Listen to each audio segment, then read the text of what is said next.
and some thunderstorms. Temperatures up to the mid to high teens generally, perhaps a degree or so cooler compared with Tuesday, but not much in it. And where we do get some sunny spells, it will feel warm, high UV at this time of year when the sun does come out. But into the evening, well, that's when we see the cloud really break up as drier and clearer air arrives for a time. One exception towards the west, where it will continue to be fairly cloudy with some further showers, and the northeast of Scotland continuing to see the low cloud and the mist, especially near the beaches. Then Thursday morning starts off with spells of cloud and showers working their way from the west. Some more prolonged rain for a time for Northern Ireland, for example. And then by the afternoon, again, it's a mixture of sunny spells and hefty downpours with thunderstorms in one or two spots. Friday's showers, mostly confined to the south. Drier and brighter conditions arrive from the north for the start of the weekend.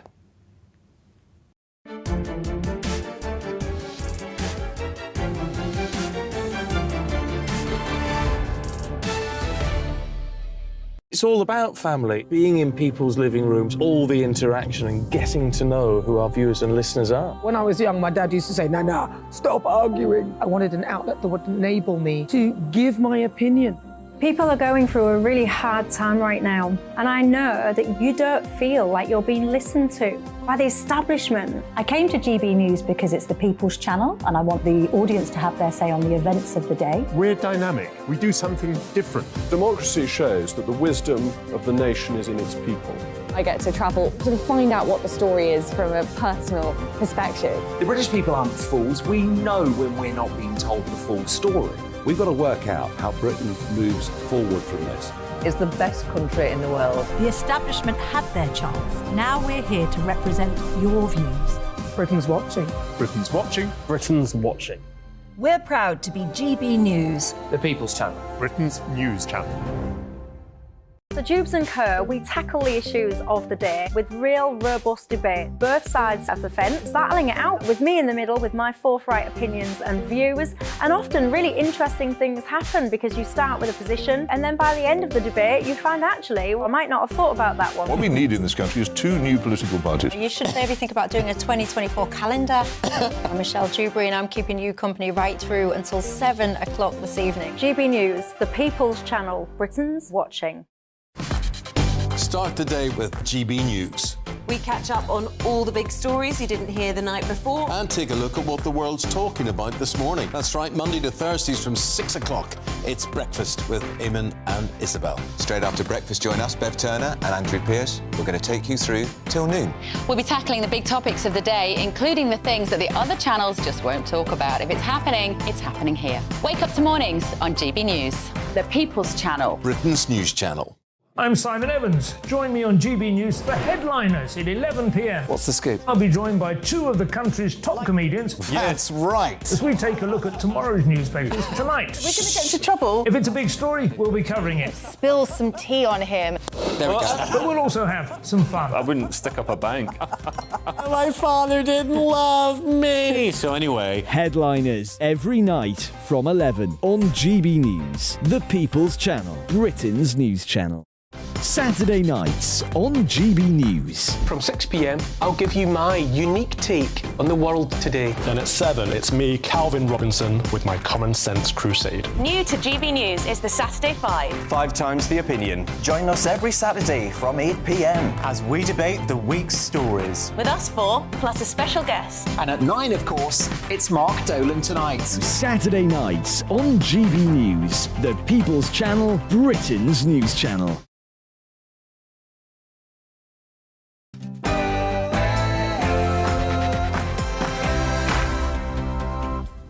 No spin, no bias, no censorship. I'm Dan Wootton. Tonight, Team Boris fights back. In a bombshell new podcast, the XPM's comms chief counters the relentless MSM and establishment plot to destroy his former boss's reputation, revealing that Bojo took on Rishi, Partygate witch hunter-in-chief Sue Gray, and even the King during his final days in power.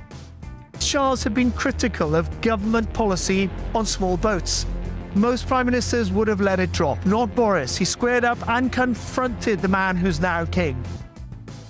I'll explain why you simply can't write a barnstorming Boris comeback off in my digest next. Then my superstar panel weigh in tonight. I'm joined by Amanda Patel, Calvin Robinson and Rebecca Reed. Also coming up tonight, as Prince Harry mopes back to Montecito after his humiliating coronation appearance, will he return to Meghan with an even bigger chip on his shoulder? Star US journalist Megyn Kelly joins me stateside shortly to break down a humbling weekend for the status-obsessed Sussexes.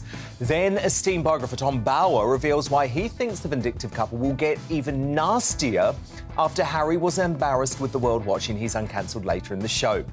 And were these comments from woke ITV commentators during the weekend's historic events racist? Thought that, you know, a lot of the times it did look very white. It did look kind of like it probably did in 1953. Me that we've gone from the rich diversity of the Abbey to a terribly white balcony. I'm very struck by that. Dr. True Powell, Bush Rashake and Armin Bogle do battle on the race-baiting broadcaster's coronation coverage shortly.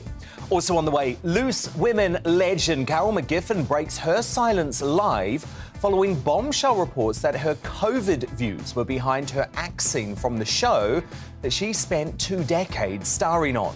Has woke ITV made a nasty habit of censoring its biggest stars, or is there more to the story? Carol speaks out exclusively later in the show. Plus, as cops confirm they are investigating this shocking assault by a trans Starbucks employee. Don't ever call me transphobic, ever! You do not know me! You Was the coffee giant right to sack its bigoted barista? Women's rights activist Kelly J. Keane weighs in.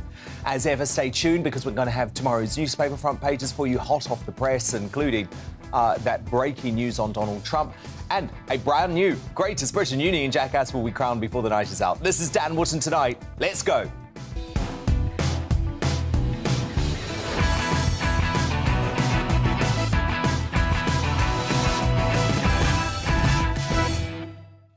You're watching GB News, Britain's news channel. Boris takes on the King and psycho Sue Gray. I'm going to reveal my verdict on that straight after Polly Middlehurst.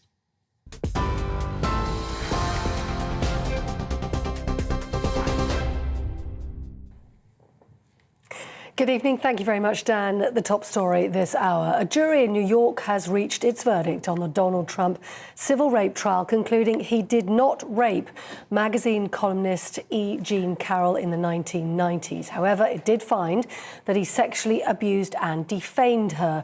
The 79-year-old former columnist has been awarded $5 million in damages. Trump has called the verdict a disgrace, adding it will be appealed. During the 7-day trial in Manhattan's federal court, jurors were told Mr. Trump raped her in a dressing room more than 2 decades ago. Her defamation claim concerns a post made on Trump's website Truth Social in 2022, calling her allegations a hoax and a lie. Republican candidate for Arizona Governor Kari Lake says it's a witch hunt against the former president. He's getting found guilty by a jury in New York, one of the most liberal cities in the world, frankly, in the country for sure. And we've seen just a constant witch hunt of this man. I think they're trying to set things up going into the election where he looks so damaged that they try to convince even a few voters here and a few voters there that they're just exhausted with him and they need to move on. And I don't believe that the people will move on from President Trump that easily. Well, in news here at home, the Information Commissioner's office says it won't be taking any action against Lancashire Police over the disclosure of Nicola Bulley's personal information. The force came under criticism after the 45-year-old's body was discovered in the River Wye in February following a 3-week search. Meanwhile, the police watchdog, the Independent Office for Police Conduct, also said it's identified 2 areas of learning after the force had contact with Nicola Bulley in the days before she went missing. An independent review by the College of Policing into the handling of the case is also underway. Its findings will be published in the autumn. Now, the Met Police Commissioner has defended his force's policing of the coronation after some criticism for the arrest of 6 protesters ahead of the event. Sir Mark Rowley described the arrests as unfortunate, but stressed he supports the arresting officer's actions. The force confirmed the individuals face no further action after being stopped under the new Public Order Act. The Prime Minister has also said today he supports people's right to protest, but that the new laws are needed to protect against serious disruption. Now, pharmacists will be given the ability to give prescriptions without a GP sign-off on the latest government plans to ease the pressure on doctors. Under the measures, patients will be able to get treatments for 7 common conditions, including a sore throat and ear infections, without the need to see a doctor. It's hoped the new guidelines, which will come into place this winter, will free up to 15 million appointments at surgeries over the next couple of years. Rishi Sunak says the measures will also help cut waiting times for those seeking medical help. Now, a marine barge which will be used to house migrants has arrived in UK waters today. It's called the Bibby Stockholm. It docked in Falmouth this morning.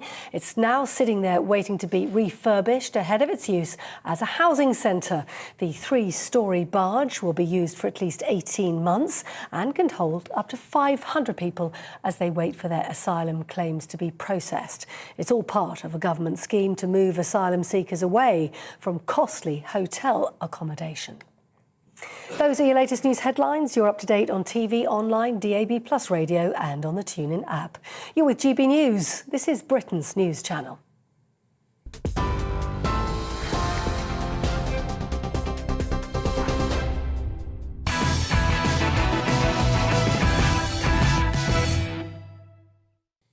For the past year, there has been a relentless MSM and establishment plot to destroy the reputation of Boris Johnson and finish off his chances of a political comeback. Well, finally today, some balance from a man who was there for the latter stages of his premiership as it was taken down by the Partygate farce. Now, Guto Harry is someone you might know. I'll never forget this, from his very brief spell here at GB News, which finished in controversy, as he decided to take the knee live on air in front of an unimpressed Mercy Moroki. But he soon rebounded to join his old boss Boris Johnson as his Director of Communications at number 10, just as everything turned to custard with the plot to bring down the Brexit and Red Wall champions succeeding.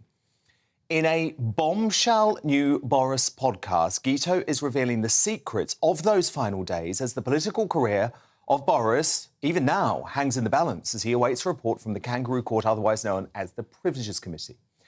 Now, there's lots in this, but most significant is the revelation that Boris was brave enough to square up to the now King, then Prince of Wales, last year over his criticism of the government's Rwanda scheme aiming to stop the boats.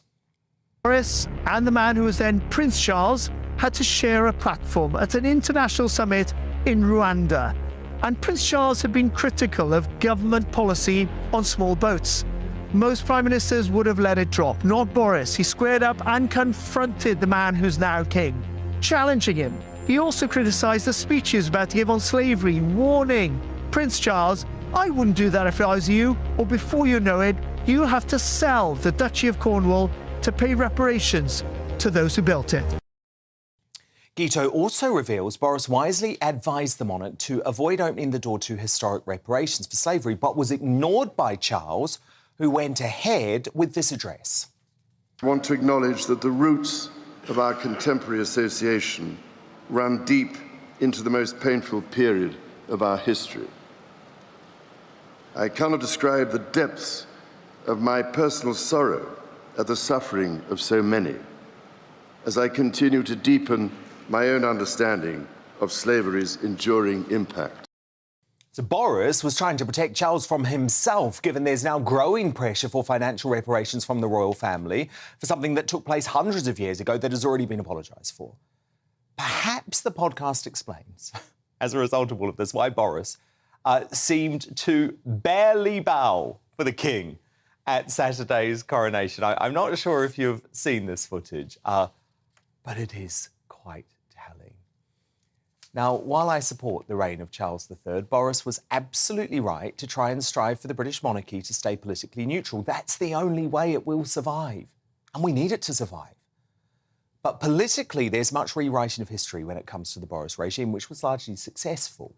That's why this fight back is important. So Guito also reveals, this is really interesting actually, Boris was planning to sack the now PM, Vishy Rishi, as Chancellor over his suicidal reluctance to cut taxes, which still remains the case today.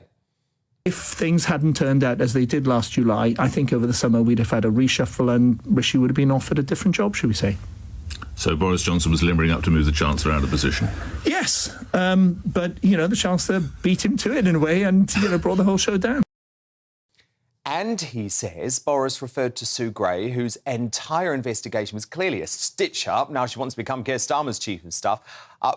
Boris referred to her as a psycho.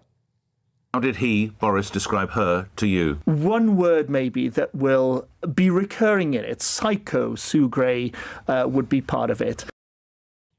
Much of the Westminster Conservative Party might like to declare Boris Johnson politically dead and buried. But as Tories found campaigning on doorsteps during the local elections, his memory looms large for voters. So write him off at your peril. To respond now, my superstar panel. Top Daily Mail columnist Amanda Patel, GB News presenter and Conservative commentator Reverend Calvin Robinson, and the author and broadcaster Rebecca Reid. So, Amanda Patel, look, should we kick off with the King Charles Where do we revelation start first? with I know, this? so much to unpick, but I think the King Charles thing is very important, isn't it? Because Boris was trying to help the bloke and he was ignored. He was trying to remind the then Prince Charles of his responsibilities as a part of the monarchy and the heir to the throne. And the thing that, we all know that those, for years and years, Charles was trying to influence government. He was writing those black spidery letters. More worrying, Dan, as you and I will know from the letters we sometimes get from nutters, is sometimes it was in red ink. And he basically was trying to influence policy on poverty, on architecture, on organic food, all the rest of it. And he's not allowed to do that. What he did when he intervened over Rwanda was appalling, and it is the last time he will ever be able to speak out, because he has to just get it now that he just wears all the robes. He has his £2.4 billion property empire. He goes and he opens fates, and he has an audience once a week with the Prime Minister. And the tradition, which I hope he will not break, is that nothing ever leaks from that. The Queen, nothing ever leaked from her audiences with Prime Ministers, and she had about 1,000 of them. But I really think there's a real problem here, because I don't think Charles will be able to zip it. I think he can't help himself. Well, because, Calvin, that was the issue with his comments on the Rwanda scheme. So he called it appalling. Now, Boris Johnson quite rightly said, look, if that's not true, go out and brief the newspapers it's not true. Yeah. And I think we were so concerned, weren't we, because we knew the Queen was unwell. In fairness to Charles, he does seem to have started his reign very differently, as he always promised us he would. He does, and we'll see. But I really like this story because I think it's right of Boris to tell Prince Charles at the time, know your place, essentially, because our parliamentary democracy relies on a constitutional monarchy. It's not an absolute monarchy. It's a very fragile system.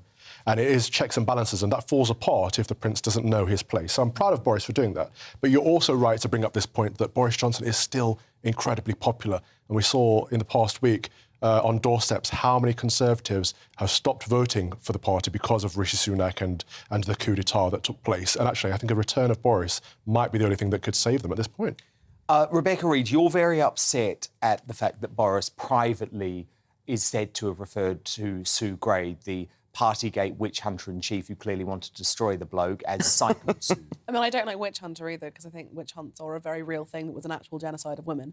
So if we're going to start moderating each other's language, I'll have that one too. No, I'll moderate your language, because you said sorry, they are you're real going to moderate things. my language. They're not our real thing, they were real Witch things. trials are a real thing. Where do they happen? Oh, in some parts of Africa, they still absolutely happen. That's a nonsense. That's Come on. absolutely fundamentally true, People but really not what we're talking about right now. Calling a woman a psycho is such a classic, mean boy move. And it's so consistent with what we know of Boris Johnson's personal life, that if a woman is not behaving in a way that he enjoys, she's a psycho. It's like calling a woman hysterical. It's so lazy and But Amanda, boring. Sue Gray is true. not. I call lots of men psychos. There was one... Sometimes me. Dominic Raab has been in the papers for being called a psycho for the last few weeks, and he's clearly a male. It's not a female thing. It's not a sexist thing. But the point is, Amanda Patel, Boris Johnson had lots of reasons to be very concerned about what Sue Gray was doing. After all, look at where she wants to go and work now. She wants to go and work for Keir Starmer. Part of what Guido said this morning on the radio was also that Boris worked out very early on that her overseeing of the Partygate investigation was completely and utterly selective, and that there were various pieces of evidence that were put to her, and leaks coming from all over inside Boris's office. But she was very selective in what she chose to present to the inquiry. And it stinks. Dan, we've said this so many times. We knew all along it stank. We knew that how can you say this woman who was for 4 months during Partygate talking to Keir Starmer about her role as his chief of staff. Well, she most denies important that, role. right? She does not deny that. Well, he denied it. No, none of them on deny LBC, it. he was saying, No, they don't deny it. Rebecca, they don't. He defers to her. He defers to her. She's silent. And he refuses to say when they first started talking. And if they've got nothing to hide, why not reveal that date? Calvin, as well, it's very interesting, isn't it, what might have been if Boris had decided to sack Sunak before Sunak handed in his letter of resignation, because Boris and Sunak were clashing over taxes. And actually, whatever the establishment might think, the Conservative base and voters want taxes to be cut. But this is what's so frustrating about all this post-Boris stuff, is that, on lockdowns, for example, he was very firm that we shouldn't have lockdowns, we shouldn't have all of these mandated vaccines, we shouldn't have all of this pressure on people. Boris, his instinct. Down. He was the Prime Minister. This is the point that I'm making, that he did it on the basis of his advice against his own institution. And I bet now he wishes the same with this. If he'd have sacked Rishi Sunak rather than milling around, we might not be in the same place we are now. It wasn't even Partygate that got rid of him. It was the Chris Pincher thing. I think it was massively Partygate. No one even remembers that. Pincher was the last domino in a I bet you if you did a poll right now asking your viewers to tell us who Chris Pinch the bottom is, they wouldn't have a damn clue. Rebecca, it was about Partygate. Internally, that's what everybody was angry about. Campaign by the MSM. So you're saying that the Conservative Party don't months. care about sexual predators within their ranks? Clearly not. Look at them. I'm not saying that at all. I mean, so if they didn't care about Chris Pincher, then clearly they don't care about allegations. They wanted to get rid of Boris. And Rishi Sunak was the cheerleader. He was the one who did for Boris. Let us never forget that. People and look were where the genuinely parties upset ended about up. those parties. The national mood was very, very poor. People were furious of course, about those parties. as I've recounted time and time again, because the media had made the decision that a piece of cake in an office at Downing We've all Street seen him was the sitting number outside one having a glass story of in wine. the country for 6 months. Because that's and what it people never were was. reading. It was a witch hunt. We've now Nobody seen had that cake same with their witch dying hunt relatives. against Dominic Raab, and this is going to go on and on and on. So I actually think it's very good that we're learning some of this from Guito Harry, and there's much more to come in this podcast. But Rebecca Reid, Calvin Robinson, Amanda Patel. Can I just say it's very nice to have a not terribly white panel here. No, you can't. Can I say that? Stand by, we're coming to that, because on the way, as cops confirm they're investigating an assault, was Starbucks right to have sacked the violent trans employee who berated a customer for misgendering them and swiping the phone out of another person's hand for recording the altercation? Well, Kelly J. Keane is going to be here on that shortly. But up next in The Clash, as ITV royal editor Chris Shipp dismisses the coronation as very white, echoing actress Adjoa Anjo, who called the Buckingham Palace balcony terribly white, as Amanda just referred to. Were those comments racist? Dr. True Powell, Bushra Sheikh and Aman Bogle do battle on the race-baiting broadcaster's coronation coverage very shortly. What do you reckon on this one? Dan at gbnews.uk. Vote in our poll at GB News. The Clash, straight after this. I joined GB News because I was sick and tired of not hearing my views being represented, not just mine, but so many people that I knew and spoke to. I just couldn't get my voice out there. I couldn't say anything. I couldn't do anything. Whatever the narrative was, I kind of had to follow it. GB News is there to provide a voice for those who have been ignored by the establishment media. We think different things, we've got a different style. GB News is here to be optimistic and positive about the future. It's real kind of dynamic and flowing, with the audience very much at the heart of it, like a big family. Here at GB News, we talk about the things that matter to you. Hearing the voices from right across our towns and cities, especially our towns. All sides of the argument represented with a heavy dose of opinion. We're on a mission here to make a difference. And the GB News family really is here for you, and whatever time of day you can watch or listen. Britain's watching. Britain's watching. We're proud to be GB News, The People's Channel. Britain's news channel. Monday to Thursday, 9 p.m. till 11 p.m. Join me, Dan Wootton. I'll bring you the sharpest takes and hottest debates. Do you not believe in prison? I don't believe in prisons. I'm completely stunned. I guarantee you there'll be no spin, no bias, no censorship. I actually was personally quite offended by it. And no reason to go to bed. So I guess they've always been quite woke. That's Dan Wootton tonight on TV, radio and online. Monday to Thursday from 9 p.m. till 11 p.m. on GB News. The People's Channel, Britain's news channel. Start the day with GB News. We catch up on all the big stories you didn't hear the night before. And take a look at what the world's talking about this morning. That's right, Monday to Thursdays from 6 o'clock. It's Breakfast with Eamon and Isabel. Straight after breakfast, join us, Bev Turner and Andrew Pearce. We're going to take you through till noon. We'll be tackling the big topics of the day, including the things that the other channels just won't talk about. If it's happening here. Wake up to mornings on GB News, the People's Channel. Britain's news channel. New to GB News is the Saturday 5. Join us every Saturday from 8 p.m. as we debate the week's stories. Right, folks, that was a spicy one, wasn't it? With us four, plus a special guest. Sometimes she has to stick her foot in it. Sometimes she has to say things as they are. Sometimes I think we should keep the refugees and send the pensioners to Rwanda. Then we'd be in a much better state. Well, Benjamin, that is... The Saturday 5. Saturday nights from 8. Only on GB News, the People's Channel. Britain's news channel. Join us every night on GB News at 11 p.m. for Headliners, which is 3 top comedians going through the next day's news stories, which is exactly what you need, because when the establishment has gone crazy, you need some craziness to make sense of it. So join us 11 p.m. every night on GB News, the People's Channel, Britain's news channel. Join me, Patrick Christie's, Monday to Friday, 3 till 6. We tackle the day's news agenda like you've never seen before. It's high tempo, high octane, the most controversial topics, and the best guests. You will not be able to take your eyes and ears off it. I'm not afraid to ask the questions that you really want answered. 3 till 6 p.m, Monday to Friday on GB News, the People's Channel, Britain's news channel. Every Sunday from 11, join Michael Portillo. There'll be topical discussion, looking at the week before and the week to come. So kick back and relax at 11 a.m. on Sundays on GB News with me, Michael Portillo. GB News, the People's Channel, Britain's news channel.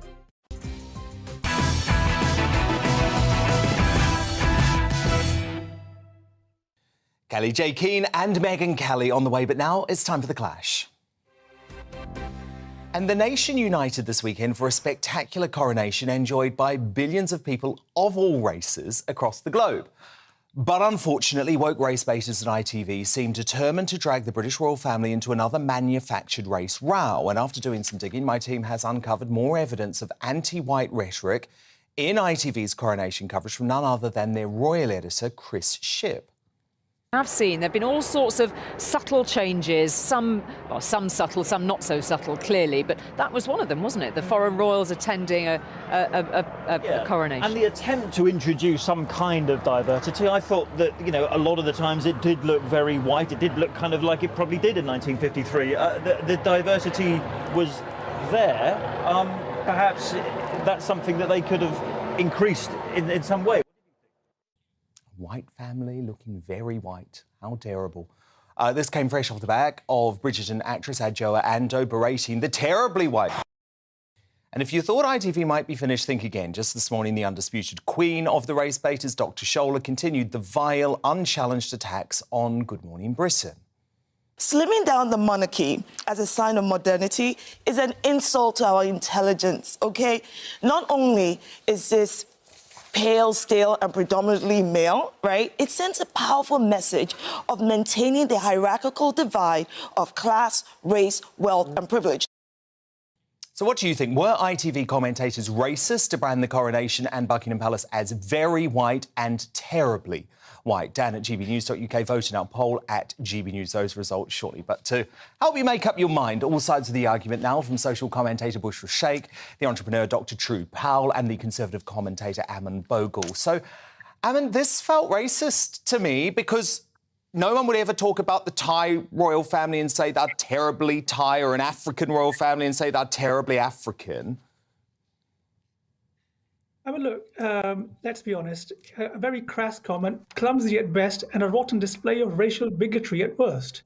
I think very, very much divisive, extremely disrespectful to the great British public celebrating the coronation of King Charles. I mean, look, the truth is, there is a small but very vocal minority of such people who stand against everything that makes this country great. Our heritage, our proud multi-faith, multi-ethnic free democracy, and I would argue our greatest national institution, the very bedrock of our success and prosperity, which is the monarchy. I mean, let's be honest, where such merchants of division saw a terribly white balcony, the vast majority of us saw an amazing family moment. Where these peddlers of disharmony saw skin color, the nation saw a king who reflects modern global Britain. I mean, just look at the central and integral roles played by Lords Kamal, Patel, and Singh in the King's coronation. And of course, Prime Minister Rishi Sunak reading from the Bible in this glorious celebration, I would say, of our long-standing traditions anew. Look, I think the King is the very definition of what global Britain today stands for proudly, as the most welcoming, warm-hearted nation on the face of this earth. Indeed, I couldn't agree more. But Dr. True Powell, you totally disagree. You think there was nothing racist about those comments? Absolutely. I think when you look at the comments in context, I think it was an instinctive reaction where she kind of said, look, I'm looking at this balcony and it looks all white. It doesn't represent me. And yes, the royal family are all white, but there's two things here. The royal family had an opportunity to diversify their family and they totally disregarded that opportunity with Meghan. But secondly, and more importantly, it wasn't just the family. How did they do that, True? Wait there. Secondly, but most importantly, that it wasn't just the royal family that was on the balcony. There were page boys and there were maids of honour that was also on the balcony. You know, we had Berkeley was also on the balcony. He's of no relation to the royal family, but he was on the balcony. OK, so you think people should have been picked specifically because of their skin colour? I just want to ask you a question, True. Do you think folk on that balcony, so the page boys, for example, should have been specifically picked based on their race?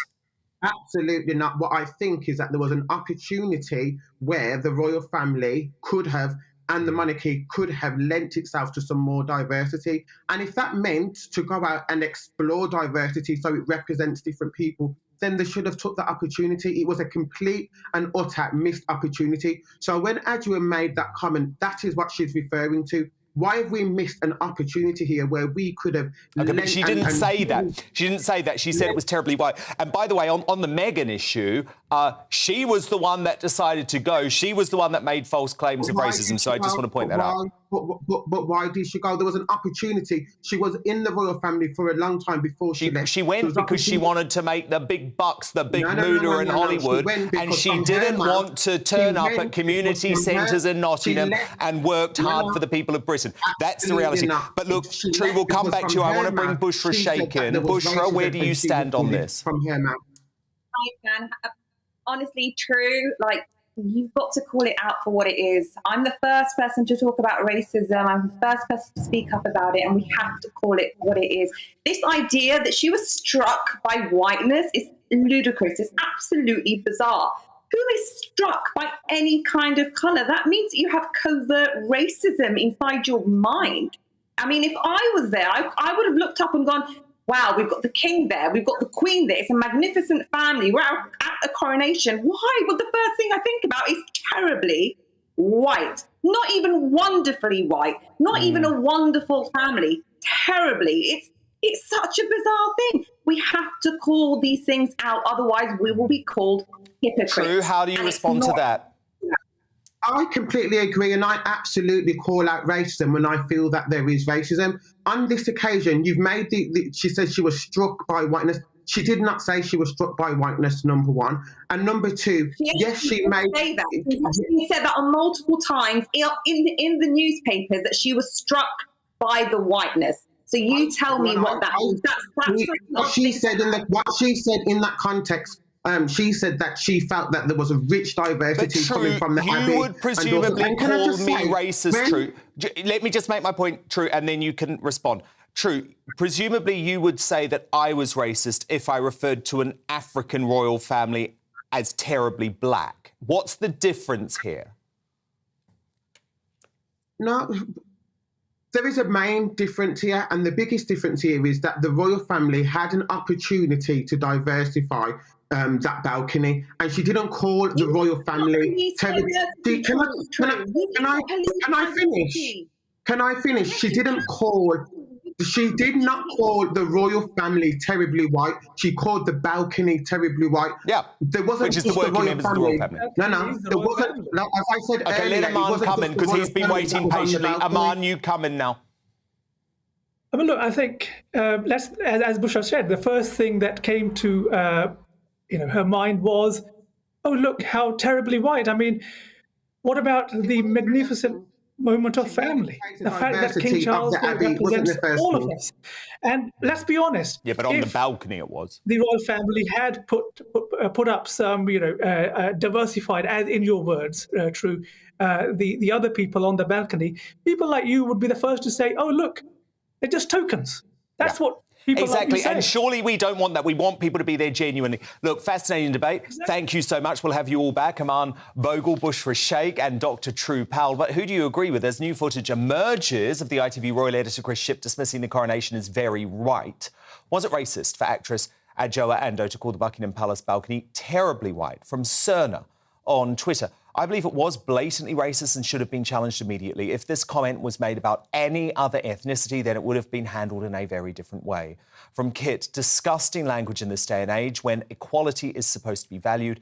These hypocrites want nothing but hatred and segregation. And Christine writes, as a black woman, I received insults for cheering on my king at the weekend. The media is nurturing an ideology that says the monarchy is a hateful, racist institution. It's divisive, absurd and very dangerous.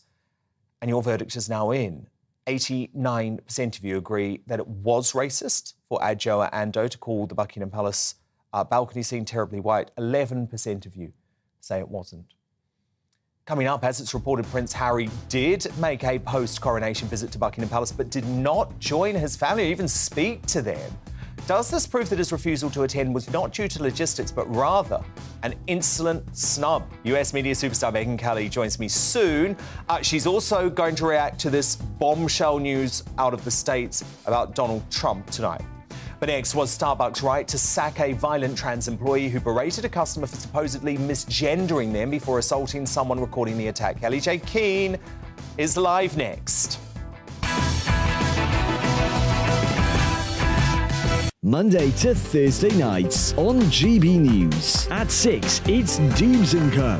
7 o'clock, Farage. At 8, join Jacob Rees-Mogg. And at 9, Dan Wootton Tonight, followed by Headliners. On TV, radio and online. This is GB News.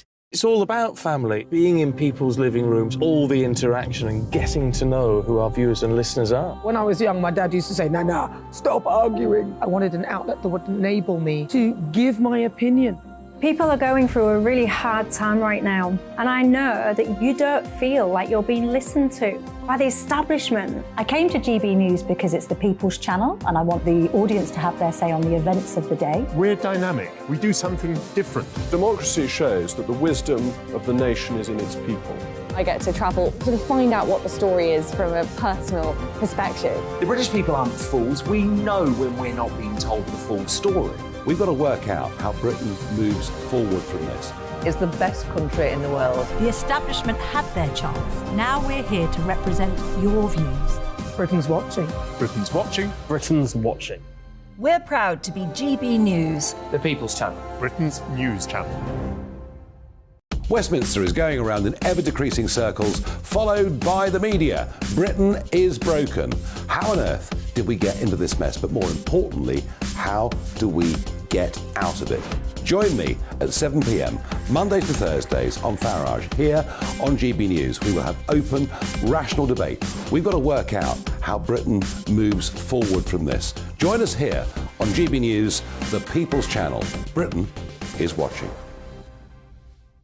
I'm Jacob Rees-Mogg, the Member of Parliament for North East Somerset and a former government minister. For years, I've walked the corridors of power in both Westminster and the City of London. We need to have the arguments, the discussions on how we make it better. Crop failures, famine, war, suffering on a scale completely unimaginable. We are putting the cart before the horse. As Charles I said at the scaffold, he was the true defender of liberty. Yeah, I've completely derailed the conversation. Join me Monday to Thursday at 8 p.m. on GB News, Britain's news channel. GB News has its own late-night paper preview show, Headliners, where comedians take you through the next day's top news stories. You don't have to bother reading the newspaper, we've got it covered for you. Headliners, every night at 11 p.m. and repeated every morning at 5 a.m. We won't send you to sleep like some of the other paper review shows out there. GB News, the People's Channel, Britain's news channel. Join me, Camilla Tominey, on Sunday mornings from 9:30, taking the politicians to task and breaking out of SW1 to see how their decisions are affecting you across the UK. Bursting the Westminster bubble every Sunday morning, only on GB News, the People's Channel. Britain's watching.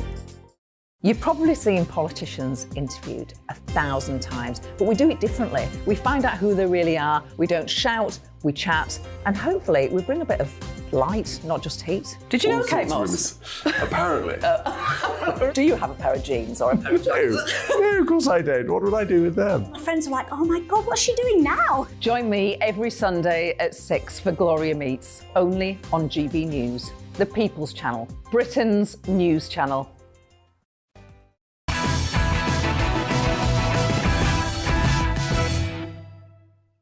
Megyn Kelly and Tom Bower on the way, but time now for women's rights campaigner Kelly J. Keane. And explosive new details have emerged of the violent altercation we first brought to you yesterday between a trans Starbucks worker and a customer who was accused of being transphobic. Now, the worker was sacked by the coffee giant after a video of the row went viral online, and cops in Southampton are now investigating an alleged assault. This is what went down.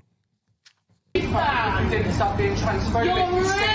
Absolutely not. Don't ever call me transphobic. Ever. You do not know me. You're being transphobic, Karen. Now get out. Do not call me transphobic. You are transphobic. Now get out. I want a refund. You're not having one, do you? Please then. Hi, get out. Absolutely. You are trespassing now. They've got cameras. You are trespassing. Get out. Get out. You are trespassing. Apparently, Wu said something transphobic. In a sensational new development today, the female customer at the centre of the row, Vanessa Thomas, says the argument kicked off because she addressed a second trans worker as lady when she didn't identify as one. Now, one person who's no stranger to this sort of trans extremism is Kelly J. Keane, who in March was doused in tomato soup by violent trans campaigners in New Zealand as she held one of her Let Women Speak events in defence of female-only spaces. So, Kelly, there's been lots of heated debate about the Starbucks incident. Do you think they were right to sack this employee? Yeah, I mean, the ridiculous accusation of transphobia aside, I think any customer-facing role, who would want to employ somebody that has a go and intimidates customers? Absolutely horrendous, entitled behaviour. To think that you could behave ever like that in a place of work, it's ridiculous.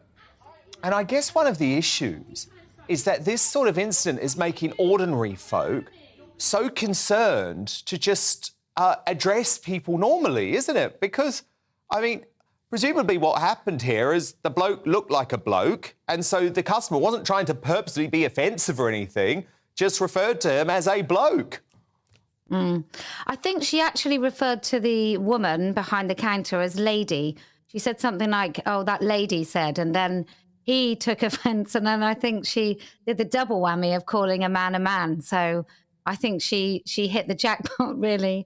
But come on. I just think my advice to everybody is don't be afraid, just speak the truth. And if the people that you're addressing can't handle the way that you speak about them, usually when they're not there, or the way you refer to them to other people, then I think you just have to put that aside and just remember that they eventually will get to the age of adulthood. Do you think the Starbucks worker is almost a victim in this too? And stick with me here, Kelly J, because if we keep brainwashing our kids, our youth in society, to tell them that biological reality doesn't exist, to tell them that you can wake up one morning and say that you're a they and demand that the world refer to you as they, but then in the afternoon, actually you're a she, and I've got to start calling you a she. I mean, this is literally what they are being told is acceptable. So actually, do we need to feel sorry for some of these youth as well? Because it's actually the messages that they're being fed growing up. I think my sympathy runs a little dry when it comes to fully grown adults not acting like adults. But I think you're right. We are grooming these children into extended adolescence where they honestly think that whatever they say goes for the rest of the world. And most of us had a rude awakening at some point or another, usually in our early teens, that we couldn't get away with continually acting like prepubescent children. But these kids, they've just... time and time again, their feelings, their immediate, for the next 5-minute feelings have been centered over actually making sure that they are a valued and valuable member of society. So a bit of discipline back in school, starting at, I don't know, the age of about 4, when we say to children, no, and we mean it, rather than...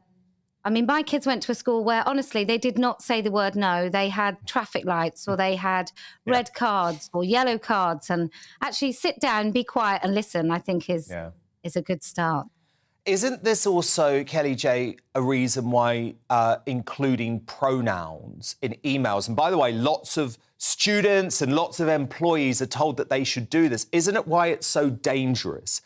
Tucker Carlson has had leaked footage of him over the past 24 hours saying that he didn't think anyone who included their pronouns on an email should be able to work for his old employee Fox News. And I think the problem with the pronoun debate is that, again, it adds to this idea that we should change our language. I mean, that Tucker Carlson footage, let me just say, just as an aside, it just made me like him just a lot more. I know, I felt the same. I was like, is this trying to damage the bloke? Because it ain't working if that is the case. No, just thought, what a hero. But when it comes to the pronouns, I think it's right. I think most of us accept not too many people besides our loved ones and, you know, close friends and family really care about us very much at all. To think that other people may care whether or not I think, or however I feel about myself, that I should put it in an email, you know, in writing, and sort of say to that person at the end of a letter, by the way, when you think about me, please can you remember this pronoun when you think about me in your own head, or talk about me when I'm not there.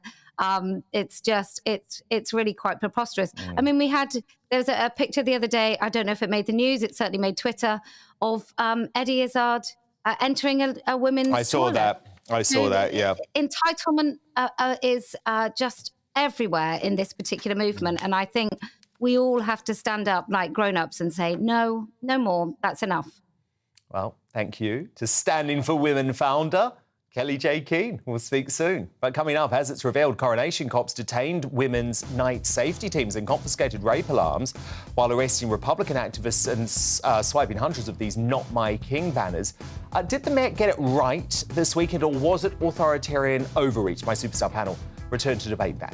But next, as Prince Harry mopes back to Montecito after his humiliating coronation appearance without seeing any of his relatives, will he return to his vindictive wife with an even bigger chip on his shoulder? Star US journalist Megyn Kelly gives her unmissable analysis. She'll also weigh in on the verdict in Trump's civil rape lawsuit, which is broken tonight. So don't go anywhere.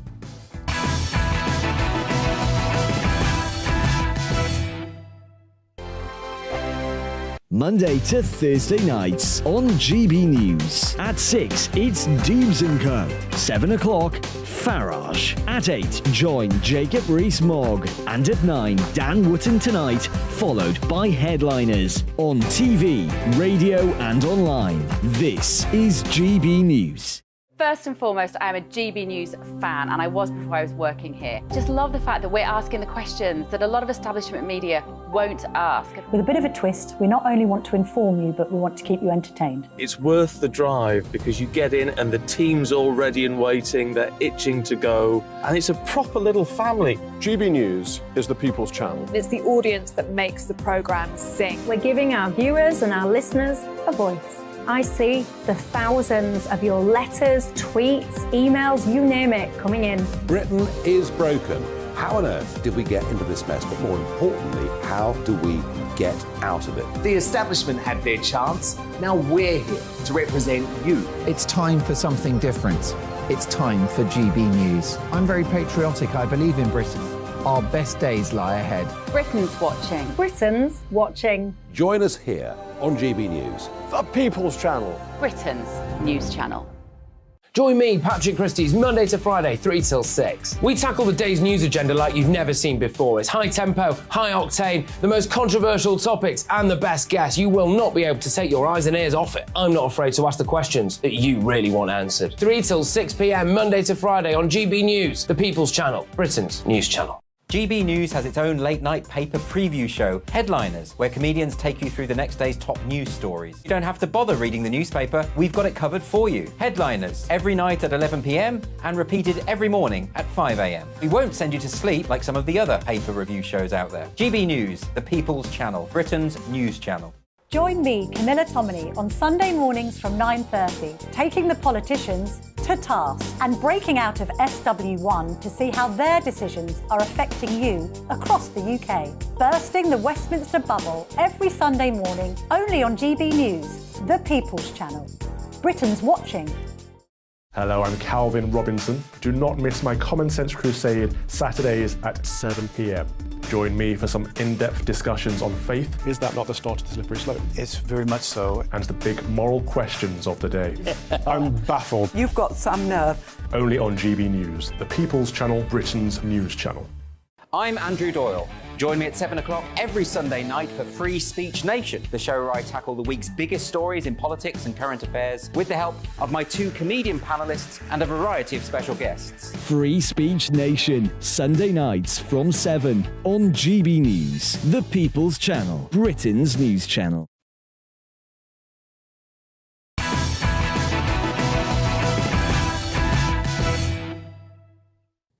It's Megyn Kelly time now, and the depths of Prince Harry's coronation sulk are laid bare today with damning revelations that he did briefly go to Buckingham Palace after his father's crowning. But check this, he scurried away back to America without seeing any of his relatives. According to the well-sourced Daily Telegraph, the whining Duke spent less than 30 minutes at the palace so he could jump into a different car that took him to Heathrow Airport. Despite running his mouth about his family non-stop for the past 3 years, Harry wasn't so keen to speak or even meet with them personally and took no part in the official coronation portraits. Now, the revelation contradicts sources close to the Duke of Sussex, who said he swerved them purely for practical reasons. It comes, by the way, as the King's coronation was watched by up to 20.4 million people on Saturday, trumping Harry and Meghan's wedding that boasted 17.9 million viewers. So, Megyn Kelly, this is all very fascinating, isn't it? Do you reckon he dodged his family out of shame and embarrassment rather than logistics because he was literally at Buckingham Palace and he didn't go and congratulate his father after his coronation? I think his behavior there just proved, as if we needed more, but once and for all, that he hates them. He loathes the royal family. Looking at the way he behaved, how he scowled through it, how he got in and got out without so much as a, hug toward anyone, it just proves that he can't stand them, and it has me asking why he went at all. Like, why did he go? Okay, because he's technically in line for the throne, where he doesn't want the throne. He hates the throne, and he hates the man sitting upon it.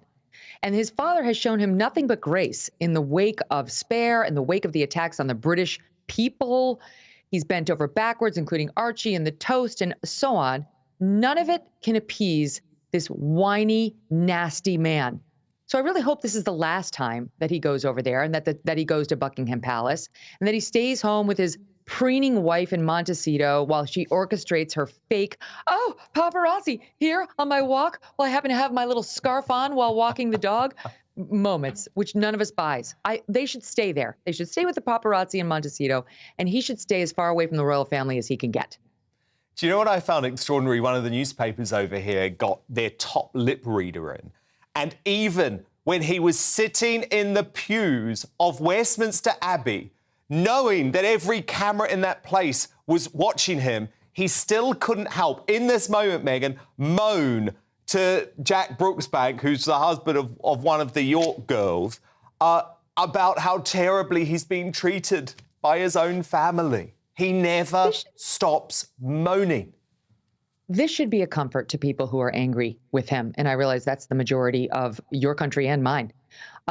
This should be a comfort because Harry's worst punishment is sitting there in his own mind next to that whiner, next to the woman who couldn't be made happy by the royal family, which she vision boarded, that made her rich, that made her a household name, that made her a star, that let her walk down the aisle in, one of the most beautiful gowns ever with the queen watching on, wearing the crown jewels.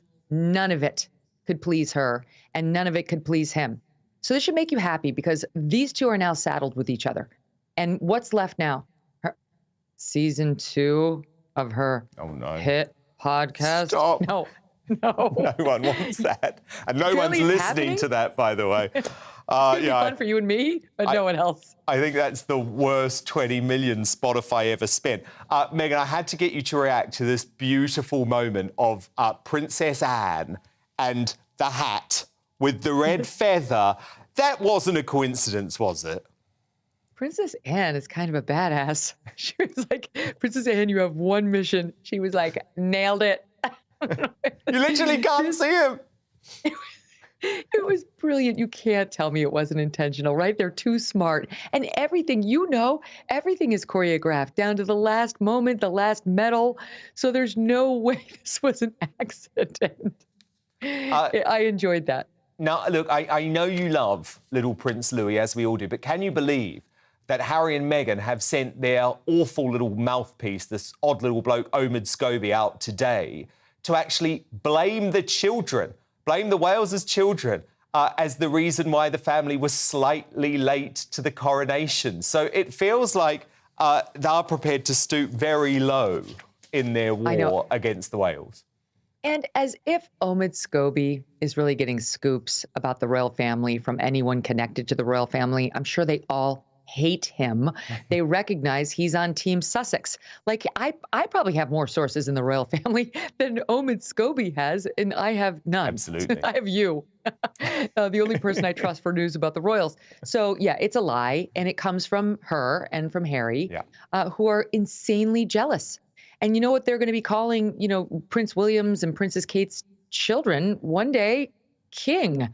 So they're jealous of that too. They think it should be Archie. It should be Lilibet. It should be them. That was Meghan's problem right from the start, that she wasn't going to be number one. She had to play second fiddle to that Kate Middleton. And I'm sure she looked on with rage as those beautiful children stole the show while an actual king was being coronated. Still, they stole the show. They were so cute. They were perfectly behaved. Even little Louis, kind of colored within the lines, and she couldn't take it. The spotlight was off of her, kids, so she sent her mouthpiece out there to hit those kids. Now, Meghan, this would usually be a bit rude, me raising this, but I'm going to do it because he was so rude about William. Did you think there was a slight irony to the fact that Harry has never looked balder walking in to the Abbey? I mean, that must be painful for Meghan, given he was talking about how awfully bald William looked at the funeral of his grandfather. It really was such a nasty, unnecessary shot at William. I mean, everyone knows that William's losing his hair. And everyone knows, by the way, that if William wanted to keep his hair, there are all sorts of drugs he could take and so on. He's not vain enough. He doesn't. I was looking at Princess Kate. She could probably be full of Botox and filler right now, like most 40-year-olds. She's clearly not doing that. This couple is who they are, which is the opposite of the way the Sussexes go about their lives. Just take a look at Meghan's latest publicity photos, okay? There's been some interventions. It's fine, but I'm just telling you, there's a jealousy there. So Harry was out of line going after his brother, and it shows you the insane jealousy that we were just talking about. It's another example. Why would you mention his receding hairline? Why would you poke at him at something he probably feels somewhat self-conscious about, even when you know the same is likely to happen to you? You have, well, we think, the same genes. And lo and behold, justice is served just in time for the coronation. And you know, it's going to be Meghan Markle's problem, you know, for a couple of years more. But when she dumps him and moves on to some billionaire hedge fund manager, it'll probably be someone with a full head of hair. And then Harry's going to be really sorry. Yes, indeed. Look, Meghan, breaking tonight, federal jury in New York City has found the former President Donald Trump not guilty of rape, but did find him guilty of sexually abusing and defaming E. Jean Carroll. Now, the advice columnist has been awarded $5 million, that's roughly £4 million in damages, ordered largely in relation to what the jury saw as defamatory social media posts in October last year. Trump has hit back on Truth Social in the past hour, saying, I have absolutely no idea who this woman is. This verdict is a disgrace, a continuation of the greatest witch hunt of all time. You've been following this trial closely on your own show, Meghan. What do you make of the verdict? So, yeah, this is a Manhattan jury who said, we don't think you proved that he raped you, though he wasn't on trial for rape. It was a civil case, not a criminal case. You didn't prove rape, even by 51%, which is all that's required to win in a civil courtroom. But you did prove that he defamed you and that he may have touched you in some way that you didn't want inside of that dressing room. And he did know who she was, at least at the time. There are pictures of him with her. She was well known about New York. So there's pretty good proof that he did know who she was. But there's very little proof that he actually raped this woman. And she claimed that he then defamed her present day, because she's past the statute of limitations on rape, by denying it and then insulting her. And look, she came in there and couldn't even name the year it happened. She thought maybe the spring of '96, but she wasn't sure about that. She admitted she didn't say no when he was allegedly raping her.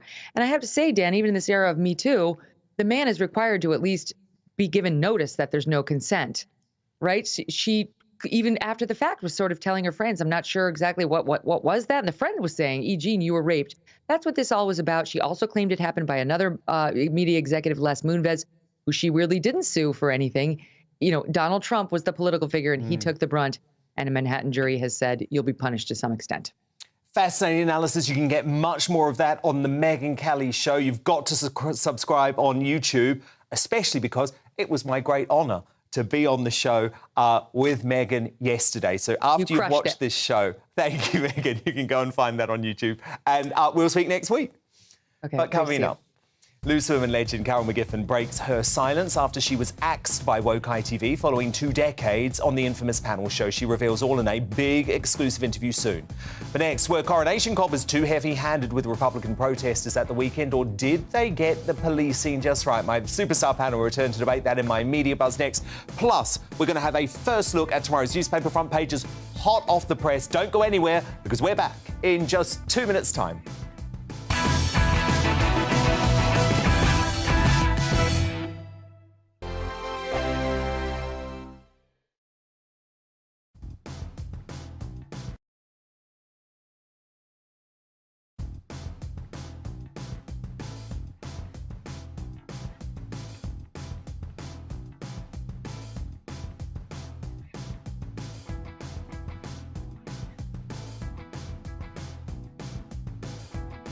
I joined GB News because I was sick and tired of not hearing my views being represented, not just mine, but so many people that I knew and spoke to. I just couldn't get my voice out there. I couldn't say anything, I couldn't do anything. Whatever the narrative was, I kind of had to follow it. GB News is there to provide a voice for those who have been ignored by the establishment media. We think different things, we've got a different style. GB News is here to be optimistic and positive about the future. It's real kind of dynamic and flowing, with the audience very much at the heart of it, like a big family.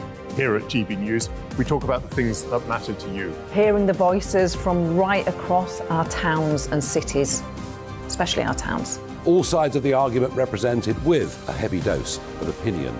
We're on a mission here to make a difference. And the GB News family really is here for you, and whatever time of day you can watch or listen. Britain's watching. Britain's watching. We're proud to be GB News. The People's Channel. Britain's news channel. So Jubes and Kerr, we tackle the issues of the day with real, robust debate, both sides of the fence, battling it out with me in the middle with my forthright opinions and views. And often really interesting things happen because you start with a position and then by the end of the debate you find actually, well, I might not have thought about that one. What we need in this country is 2 new political parties. You should maybe think about doing a 2024 calendar. I'm Michelle Dewberry and I'm keeping you company right through until 7 o'clock this evening. GB News, the People's Channel, Britain's watching. Westminster is going around in ever-decreasing circles, followed by the media. Britain is broken. How on earth did we get into this mess? But more importantly, how do we get out of it? Join me at 7 p.m, Mondays to Thursdays on Farage, here on GB News. We will have open, rational debate. We've got to work out how Britain moves forward from this. Join us here on GB News, the People's Channel. Britain is watching.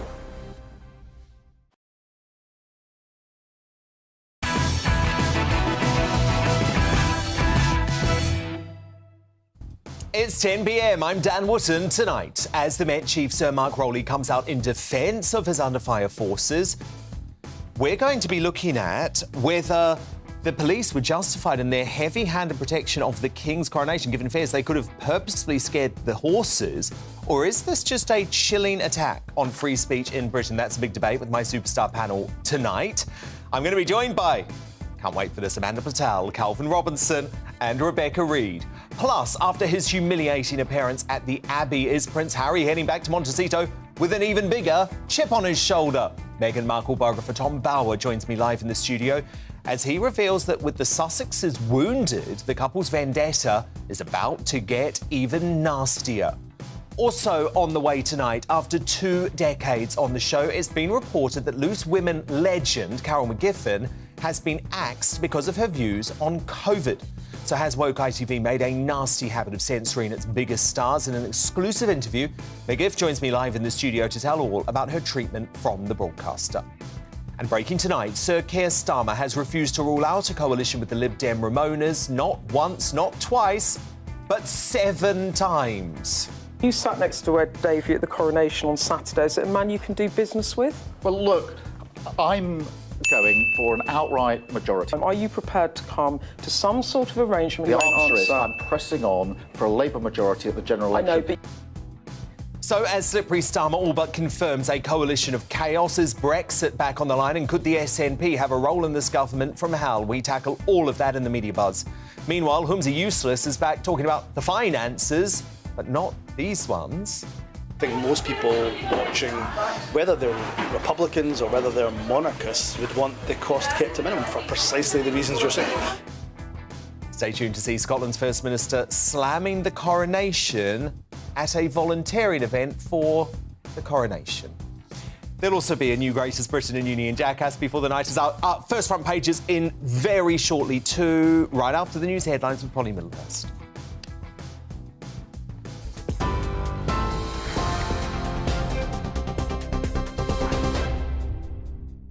Dan, thank you. The top story tonight on GB News. A jury in New York has reached its verdict on the Donald Trump civil rape trial, concluding he did not rape magazine columnist E. Jean Carroll in the 1990s. However, it did find that he sexually abused and defamed her.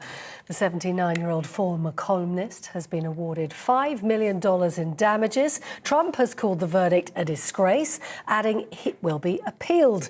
During the 7-day trial in Manhattan's federal court, jurors were told Mr. Trump raped her in a dressing room more than 2 decades ago. Her defamation claim concerns a post made on Trump's website Truth Social in 2022, calling her allegations a hoax and a lie. Republican candidate for Arizona, Governor Kari Lake, says the trial was part of a witch hunt against the former president. He's getting found guilty by a jury in New York, one of the most liberal cities in the world, frankly, in the country for sure. And we've seen just a constant witch hunt of this man. I think they're trying to set things up going into the election where he looks so damaged that they try to convince even a few voters here and a few voters there that they're just exhausted with him and they need to move on. And I don't believe that the people will move on from President Trump that easily. Well, in news here at home, the Information Commissioner's Office says it won't be taking any action against Lancashire Police over the disclosure of Nicola Bulley's personal information. The force came under some criticism after the 45-year-old's body was discovered in the River Wyre in February following a 3-week search. Meanwhile, the police watchdog, the Independent Office for Police Conduct, also says it's identified 2 areas of learning after the force had contact with Nicola Bulley in the days before she went missing. An independent review by the College of Policing into the handling of the case is also underway, with findings and recommendations due to be published in the autumn. And the Met Police Commissioner has defended his force's policing of the coronation after some criticism for the arrest of 6 protesters ahead of the event. Sir Mark Rowley described the arrests as unfortunate, but stressed he supports the arresting officer's actions. The force confirmed the individuals face no further action after being stopped under the new Public Order Act. The Prime Minister's today said he supports people's right to protest, but that the new laws are needed to protect against serious disruption. Now, pharmacists will be able to give prescription medicine without a GP sign-off in the latest government plans to ease pressure on doctors. Under the measures, patients will be able to get treatments for 7 common conditions, including a sore throat and an ear infection, without seeing a doctor. It's hoped the new guidelines, which will come into place this winter, will free up to 15 million appointments at surgeries over the next 2 years. Rishi Sunak said today the measures will also help cut waiting times for those seeking medical help. Those are the latest news headlines. I'm back in an hour. Now back to Dan.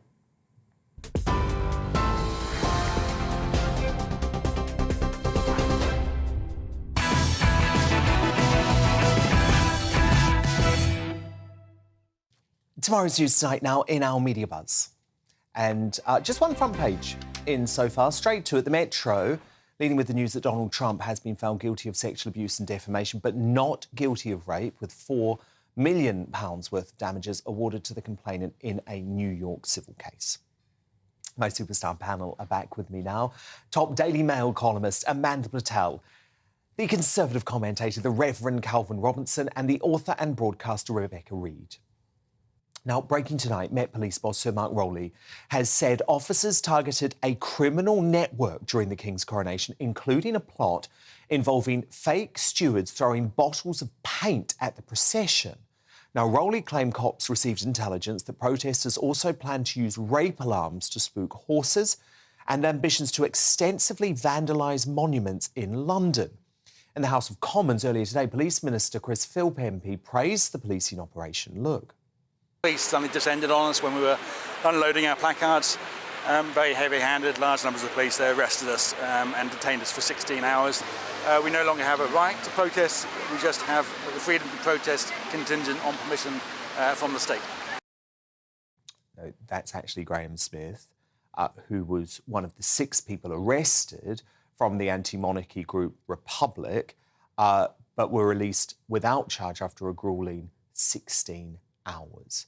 Now, look, I believe these protesters were distasteful for trying to disrupt the coronation, but ultimately, what we've seen is worrying for freedom of speech and our right to protest. So, Amanda Patel, I obviously believe in an absolute right in society to protest. You know where my line has been when it comes to the eco-terrorists, who I don't think protest, I think they cause criminal damage.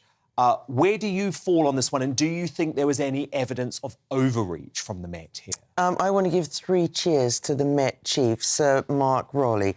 Hip hooray, hip hooray, hip hooray. He did what most of us wanted. Got those scruffs like that bloke who's just up on the screen there, who were out, trying to disrupt everything. This was a really special... But he said he was just protesting. There were thousands of people, hundreds of people who legitimately and legally protested in Trafalgar Square. OK, these are the facts of it. There were tens of thousands of people who lined the streets who needed to be protected from what Rowley said were legitimate and dangerous threats to their security. And we end up with 64 people getting arrested and 6 of them spending overnight in prison. Well, I would have put them all in prison. Lock them up. Lock them up.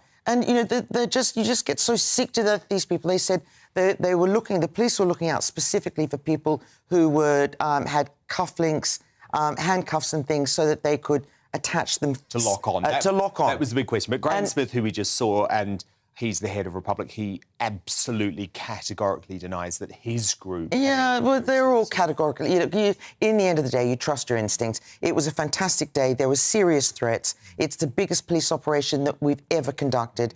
And I think the cops... it went off without a hitch. And the cops get a bad rap. And I just wish these people who just want to tie themselves to things would just... Get a haircut and get a real job, as I like to say. Well, I would actually like that because... but I just think, you know, if you want to tie yourself to something, do what other people do and just have some fun at home. Calvin Robinson, what I find fascinating over the past 48 hours on this is that all of a sudden the left in this country has discovered the concept of freedom of speech because they didn't give a damn when we were talking about the teacher in Batley, when we were talking about protesters against compulsory vaccination, when we were talking about anti-lockdown campaigners. Yeah. They did not give a damn when the police were taking away their fundamental right to challenge authority. But all of a sudden, they're prepared to speak up now and all of a sudden become freedom of speech campaigners. I mean, I'm consistent on this.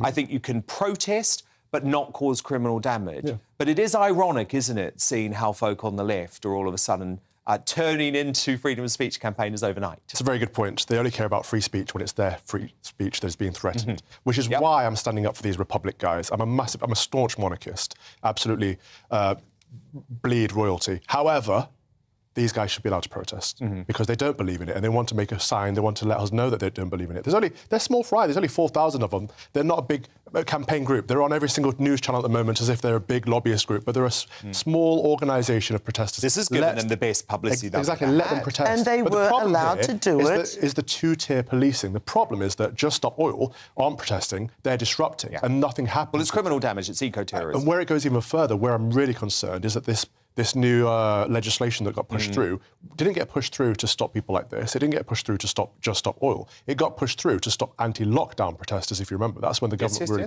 put this through. No, I clearly remember it. Rebecca Reid, you're furious with the Met about this. I mean, I think the Met has a problem with women, and I think the Met, whoever... everything is... But this isn't about women. They confiscated rape alarms from people who were night safety officials. That's an insane thing to do, especially from a force that has an insane number of people who are actually on trial or being investigated for domestic violence. Police horses are trained to put up with any noise. You cannot be a police horse unless you're able to be in a riot. The idea that a rape alarm is going to spook a police horse shows that they don't understand what these horses do. What about if the police were worried that these protesters were going to use those rape alarms to scare the horses and also you can't throw scare a paint police. You can't, Rebecca, you can't scare a police horse with an alarm. A police horse has to be able to ride through a riot. They are trained for that. Have you ever used a rape alarm? I don't carry a rape alarm, no. I had to do a job once and I had to carry one. And they basically spook for blocks and blocks. They are It is the most high-pitched, terrifying sound. And we did see some horses were terrified on the day anyway. And it is a form of assault. It is. And it would have been a form of assault on them. But these were women, these are night safety officers. These are people who are there to protect women at night, arguably from people like that. This is a police force that has a very real endemic problem with domestic violence and abusers. An independent report found that it was full of people who treat women abhorrently. The fact that they ended up, it just doesn't feel like a coincidence that the group they ended up doing the most unreasonable thing to was a women's rights group. Now, look, I want to move over to the witless protesters at Just Stop Oil who are now blocking children from getting an education, something they clearly would have benefited from themselves, if I'm honest. Look at this furious mother. I love this woman so much. Confronting the eco-loons, blocking the route to her son's school. Come on, guys. There's a kid in the bus. They need to go to school. You're all parents, aren't you? Do you want to speak on the side?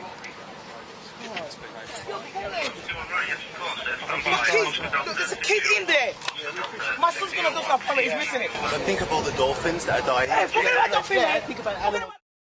Oh my goodness, I love it. She said, think about that bloke. Think about the dolphins. Think about the dolphins. Well, look, that woman would have reacted in exactly the same way that I would have in that moment. Rebecca Reid, Calvin Robinson, Amanda Patel, do stand by because coming up, as Keir Starmer slippery Starmer, as I like to call him, refuses to rule out a coalition with the Brexit-hating Lib Dems.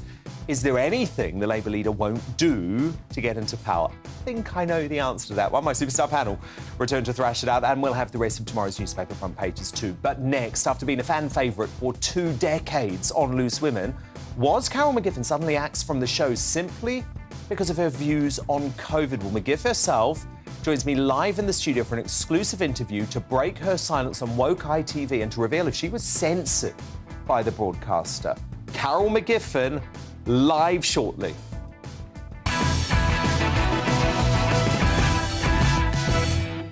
I joined GB News because I was sick and tired of not hearing my views being represented, not just mine, but so many people that I knew and spoke to. I just couldn't get my voice out there. I couldn't say anything. I couldn't do anything. Whatever the narrative was, I kind of had to follow it. GB News is there to provide a voice for those who have been ignored by the establishment media. We think different things, we've got a different style. GB News is here to be optimistic and positive about the future. It's real kind of dynamic and flowing, with the audience very much at the heart of it, like a big family.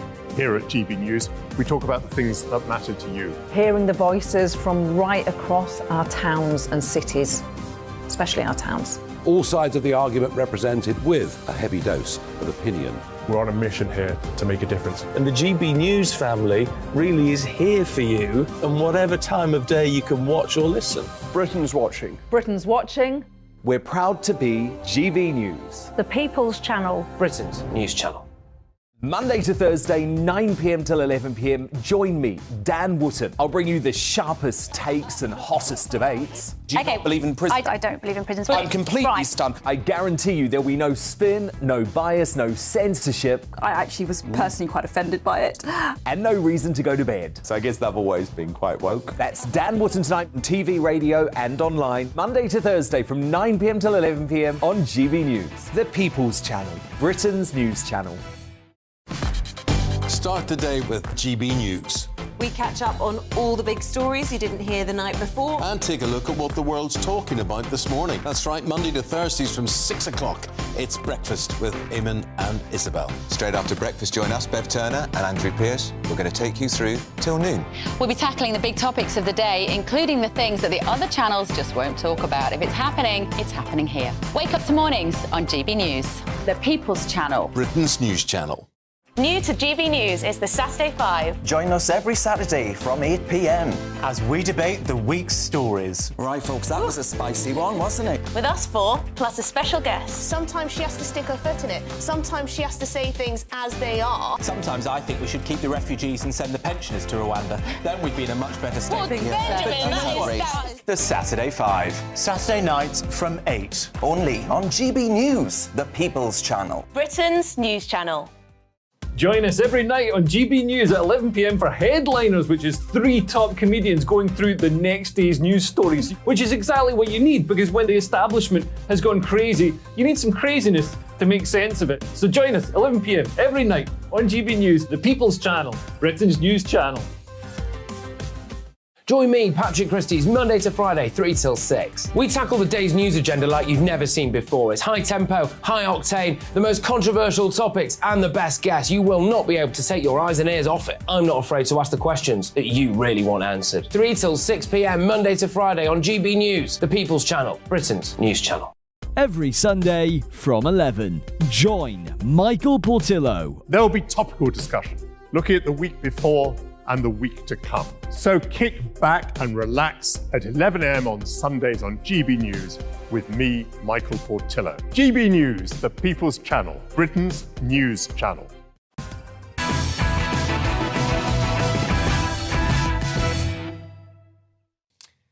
Loose Women legend Carol McGiffin has been a stalwart of our screens since the hit ITV show launched back in 2000 with her no-nonsense attitude and cheeky sense of humour, endearing her to viewers across the nation.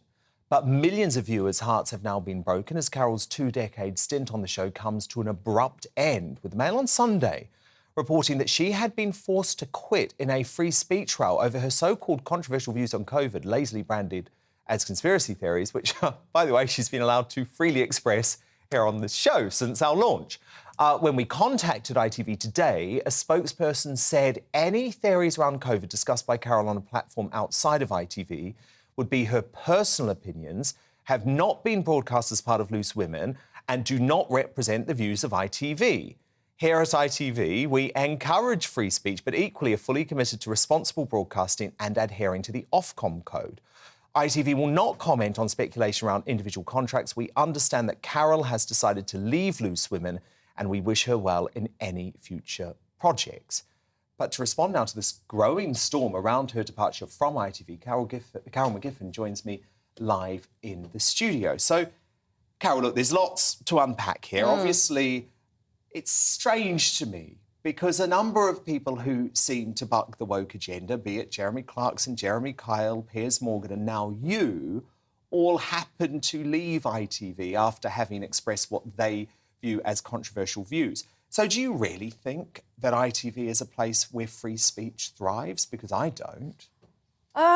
Well, that's a tricky one. I can say that over the last 3 years especially, I've been, and not just me, have been, I wouldn't say censored, but I've been restricted in what I could say. Now, you know what my views are on these controversial matters, so to speak, because I've been talking to you about them for the last, the last 3 years on another station, which I got kicked off of, by the way, for having those views, and to other people who were working on that station. So everybody knows what my views are, and I think there's absolutely no doubt there were people at ITV who didn't like me having those views. So we're talking about your views on COVID, on vaccines, and on masks, some of the interventions in our lives. Yeah, all the conspiracy theories, which all turned out to be more or less true, and actually we were right about them all along. So what would ITV say? Because obviously you were on there during COVID. Would they hint that they didn't want you to talk about your views on the show, or would they purposely not pick topics when you were on? Oh, no.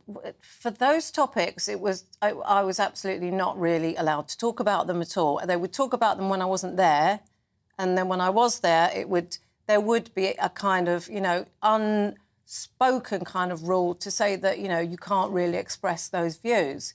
So I didn't. And there were other times, during that 3-year period, in the difficult times, the lockdowns and everything else, and the mask mandates, which I completely opposed, and also the vaccines, everything, that it was quite clear that they didn't. There were people at ITV who didn't like me having those opinions and didn't want me to actually express them on the show. That doesn't sound like free speech to me. Well, it definitely wasn't at the time. But, they come back and say, well, we support free speech. But I can't see it. I can't really see it. Well, From where I'm sitting, anyway, I can't. But and let me just be clear on this, Dan. I'm not sure whether or not that was the reason I was given the contract that I was given. So what happened? What actually happened with your departure? Right, so in January, some rules changed. I was offered a contract which I've never been offered. Maybe I have been offered that I've never signed since 2018 when I went back to the show. And the contract was... I only saw the contract about a month and a half ago, 2 months ago, and we challenged it, nicely challenged it and politely argued it. And that's me and my agent I'm talking about, not we. I'm not the royal we, talking like I'm the Queen. But we challenged it for a long time, but there was absolutely no backing down. And so in the end, I just had to say, no, I can't sign that contract. It's too restrictive, it's unworkable. As I said in the interview I did with Best Magazine, it's unworkable, it's unreasonable and it's unjust. All of those things. And I just thought, if I sign that, well, I'm an idiot. So I didn't sign it, and that for me is exactly how I left. But having said that, like I said before, I'm pretty sure there were people at ITV who weren't happy with me having the views that I had. And that radio show that was named in the article on Sunday was 2 months ago now. Now I think that if ITV were going to make that a point of getting rid of me, then I would have thought they would have done it before now, because, as I said, I've had those views for a long time. But it sounds like they were potentially looking for a way, as ITV often does, to ease you out, maybe. Well, you might say that, Well, I did say, actually, in my interview with Best Magazine, which came out before this article, obviously, and what sparked the storm, as you say, surrounding my departure, I did say there that I did feel like it was a decision that I was forced to make to leave, because there was no proper negotiation on the contracts at all. And look, a lot of us have felt that way. I mean, I was at ITV Daytime for 10 years for a as long well. time. And with me, it was before the COVID pandemic when I chose to leave. But one of the main reasons behind that is that I was censored when it came to speaking about Meghan Markle and Philip Schofield. Yeah. Both people who I've broken stories on, and ITV didn't like that, even though I was doing journalism. Yeah. With Piers Morgan, it was related to his comments on Meghan Markle. Yeah. With Jeremy Clarkson, it was related to his comments on Meghan Markle. But certainly over the COVID pandemic, it was when I noticed that all of a sudden, ITV wasn't just spouting the government propaganda, they almost seemed to believe that they were an extension of the state, that they had some sort of duty to spread public health messaging, and they can hide behind Ofcom all they like. And you know I have huge problems with Ofcom. We've seen what's happened with Mark Stein and Ofcom on this channel. But the reality is, Ofcom doesn't stop you having a debate. Ofcom doesn't say you only have to have one monolithic view on COVID. So I think ITV is sort of hiding behind Ofcom responsibilities, when actually, if they're a responsible broadcaster, they should be questioning the COVID narrative, because loads has turned out to be completely untrue. Loads of what we were put through, for example, being forced to wear masks or vaccinate children. Yeah. And the other thing is, the audience, you know, there is a massive audience out there, and I found this out from all the publicity that's been going around this in the last few days. People are much more awake than I actually thought they were, and there is an audience out there for that. And if you don't, you know, cater towards those people and give them their voice, then they will switch off, and this was the problem.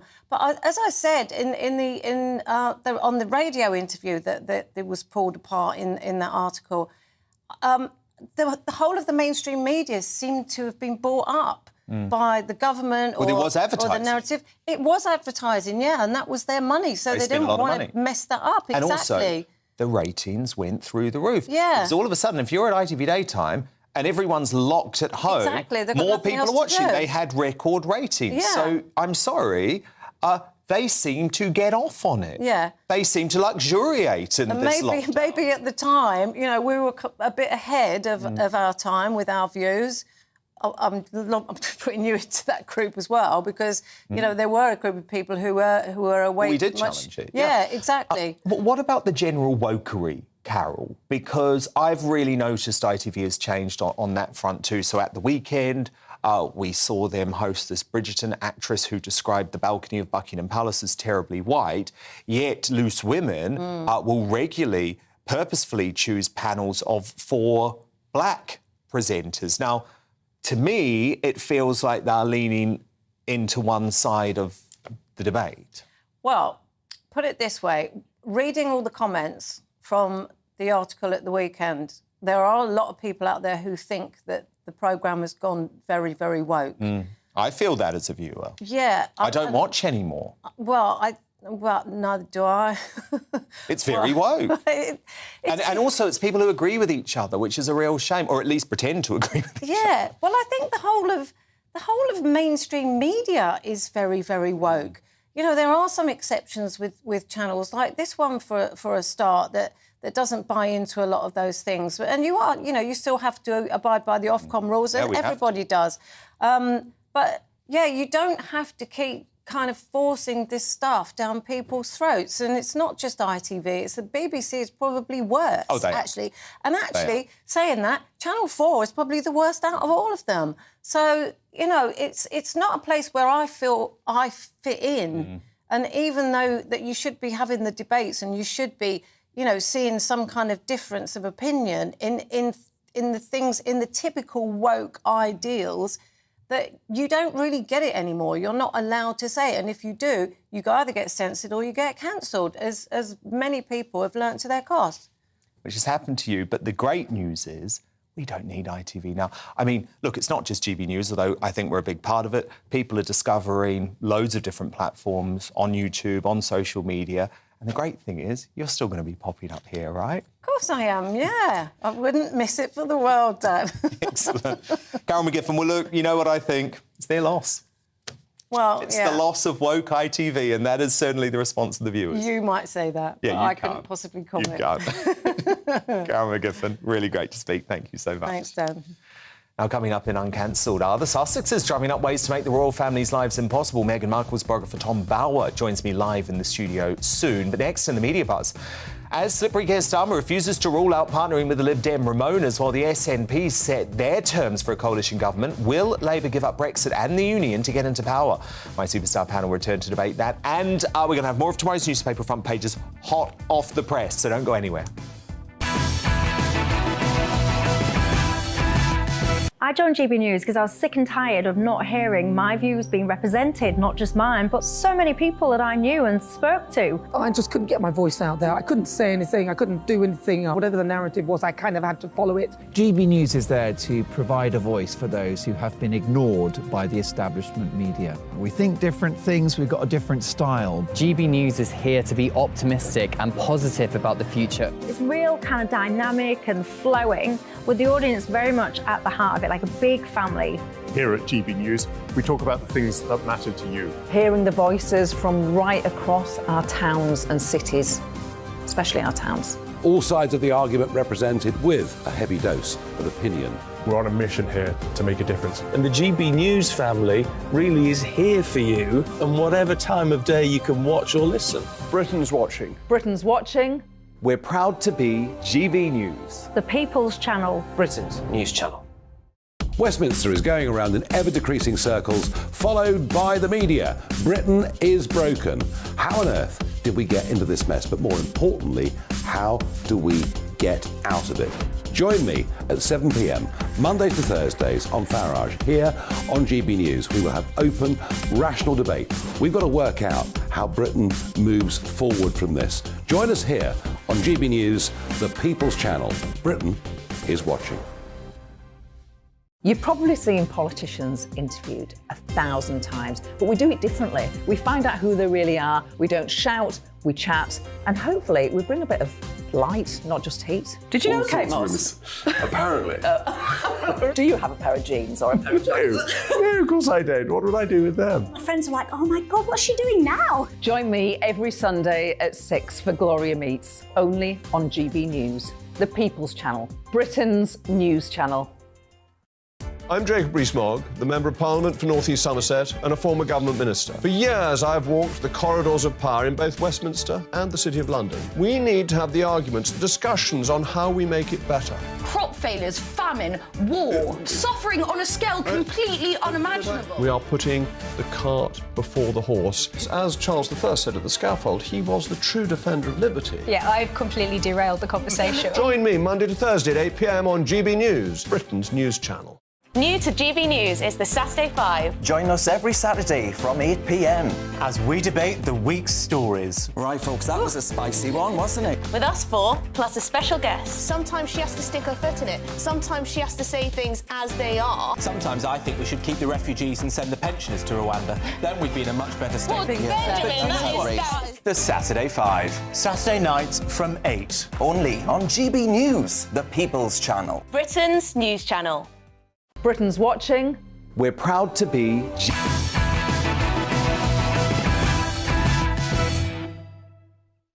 OK, so let's return to tomorrow's news site now in our media buzz, and more front pages have been delivered. One main story dominating the Daily Mail asks whether that Trump sex assault verdict is the end of his presidential bid. Meanwhile, friend of the show, Sarah Vine, is back with a brand new column that asks, does Harry have a plan B after turning himself into a royal has-been? Tom Bauer joins me imminently with some bombshell insight into the Sussexes' future plans, which you won't want to miss. The Daily Telegraph leads on that Trump verdict. It also carries a picture of the beaming Princess of Wales as she attended a garden party at Buckingham Palace earlier today.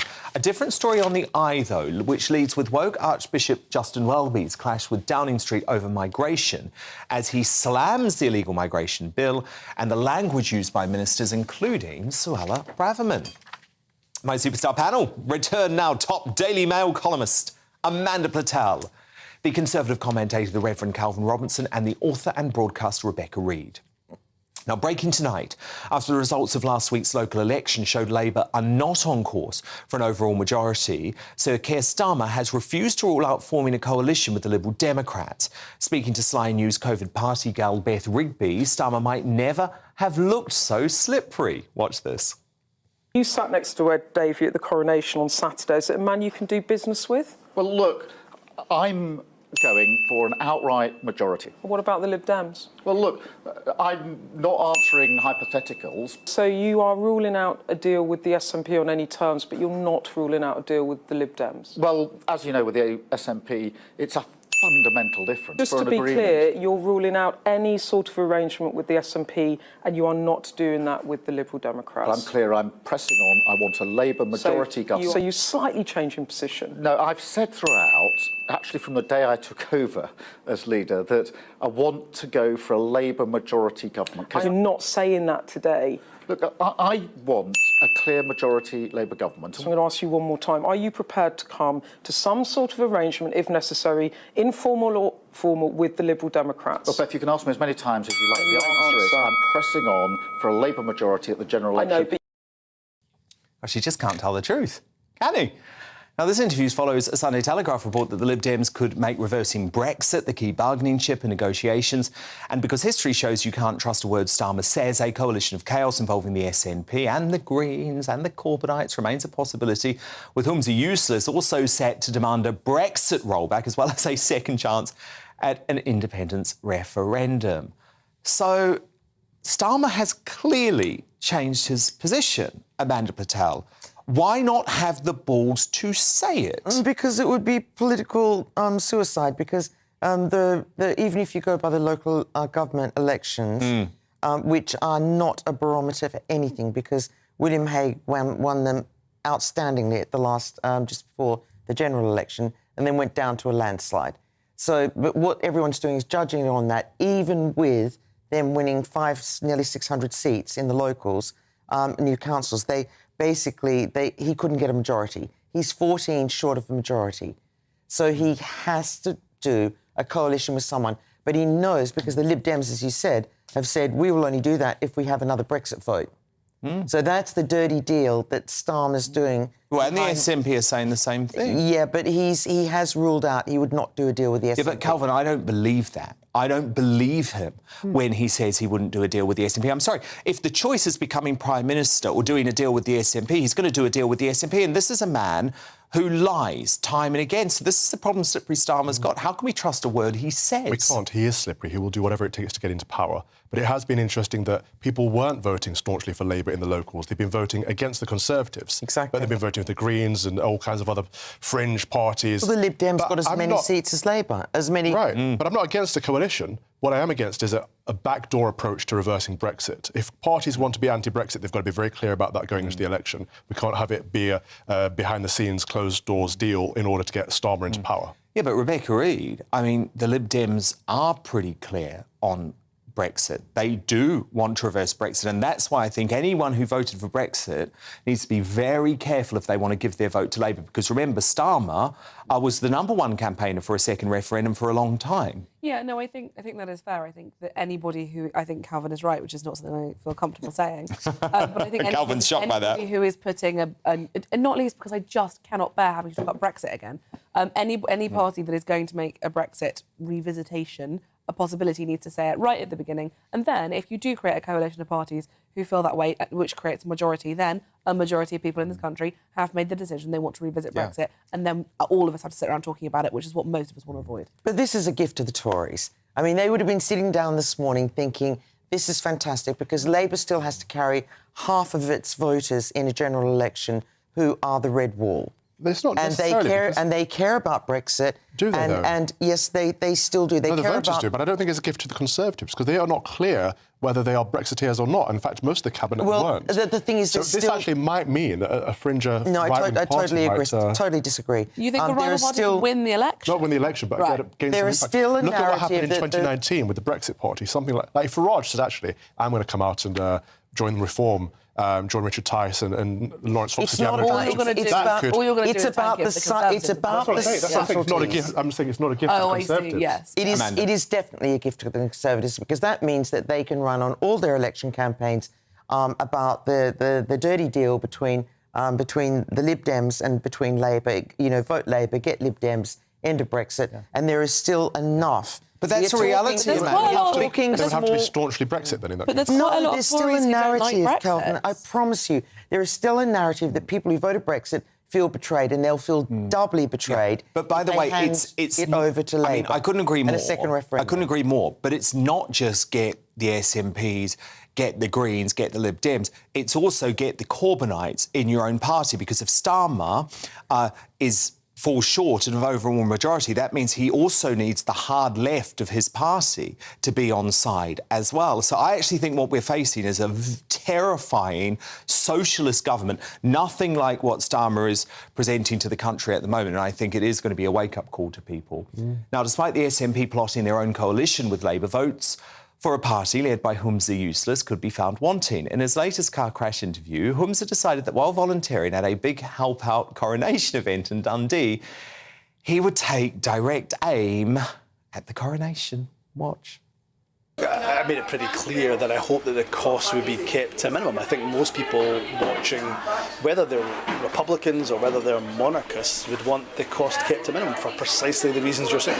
From a Scottish Government perspective, where I'm in charge of the finance, that we'll make sure all of our efforts go towards tackling and reducing poverty and inequality wherever we see it here in Scotland. But yes, I think a number of folk will have felt uncomfortable with the costs that are being involved. Dan, did you see that the cost of the coronation would be equivalent to 5 hours of running the NHS? True, but then the individual cost per cat, if you put in what your council personally spent, I was a little bit horrified. Like, my library's... But what about the money it brings into the country? Exactly. It's a straw man argument anyway. But my bigger point is that Useless was at the coronation. He then went to volunteer. You can't have your cake and eat it too. Rebecca Reid, Calvin Robinson, Amanda Patel, do stand by, because coming up, as it emerges, Boris Johnson confronted the then Prince Charles over the Rwanda asylum plan. Was he right to demand political neutrality from our new king? The Superstar panel will return to discuss that as we nominate for tonight's Greatest Britain and Union Jackass. But next in Uncancelled, as Prince Harry returns to Montecito, humiliated by his bit-part role in the coronation, should we expect a renewed assault on the British monarchy? Esteemed royal biographer Tom Bauer joins me live in the studio as he reveals the worst is yet to come from the Sussexes. We're back in just 2 minutes' time.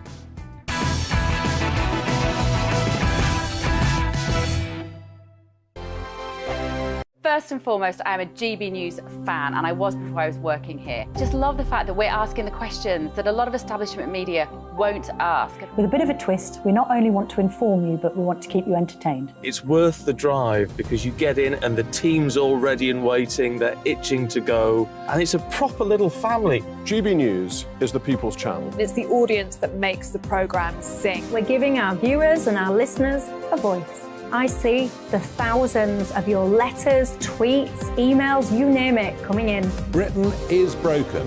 How on earth did we get into this mess? But more importantly, how do we get out of it? The establishment had their chance. Now we're here to represent you. It's time for something different. It's time for GB News. I'm very patriotic. I believe in Britain. Our best days lie ahead. Britain's watching. Britain's watching. Join us here on GB News. The People's Channel. Britain's news channel. Monday to Thursday, 9 p.m. till 11 p.m. Join me, Dan Wootton. I'll bring you the sharpest takes and hottest debates. Do you not believe in prison? I don't believe in prison. I'm completely stunned. I guarantee you there'll be no spin, no bias, no censorship. I actually was personally quite offended by it. And no reason to go to bed. So I guess they've always been quite woke. That's Dan Wootton tonight on TV, radio and online. Monday to Thursday from 9 p.m. till 11 p.m. on GB News. The People's Channel, Britain's news channel. I'm Simon Evans. Join me on GB News for Headliners at 11 p.m. What's the scoop? I'll be joined by two of the country's top comedians. That's right. As we take a look at tomorrow's newspapers tonight. We're going to get into trouble. If it's a big story, we'll be covering it. Spill some tea on him. There we go. But we'll also have some fun. I wouldn't stick up a bank.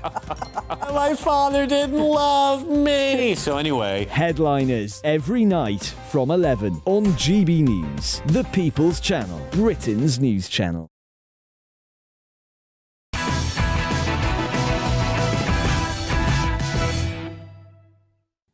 It's time now for Uncancelled. And this is where Britain's top commentators speak out on controversial issues without the fear of the cancel culture sweeping the rest of the media. Now, you would have thought Prince Harry's failed coronation appearance would inspire him to keep a low profile for the foreseeable future. But my next guest insists the Ginger Whinger will be moping back to Montecito with an even bigger chip on his shoulder, with those Californian cruise missiles set to rain down on London even harder than before, fresh off the back of Meghan's high-keen PR stunt during the coronation weekend, where she pretended not to have a care in the world, including posing for paps wearing Princess Diana's watch.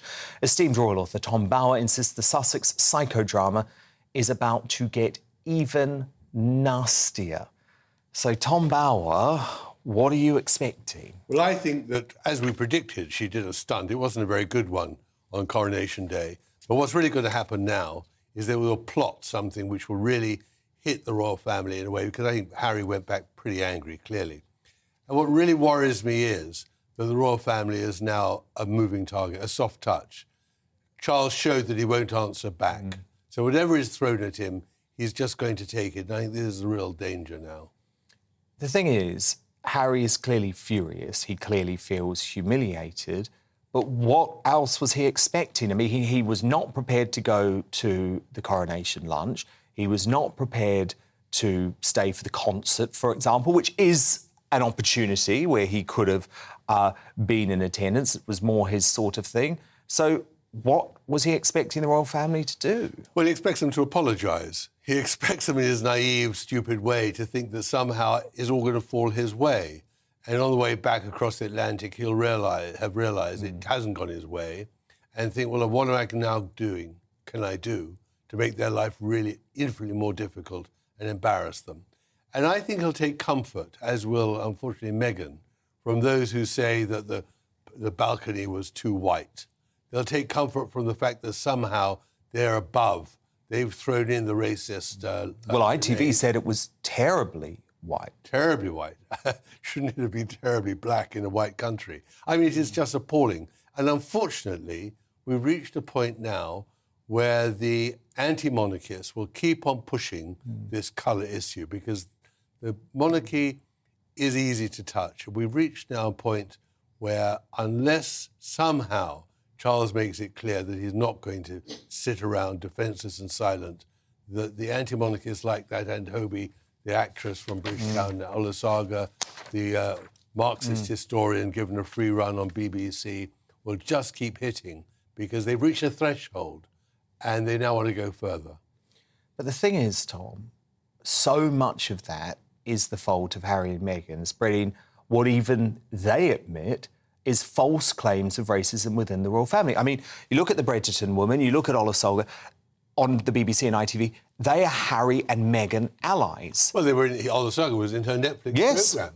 And that's the whole point. They actually, I don't think Harry, because he's not intelligent enough, but Meghan and her Netflix producers clearly see now this is the next step to undermine the monarch Charles, undermine King Charles, and somehow find a way in which they can destabilise Britain. Do you think that's why Meghan didn't go?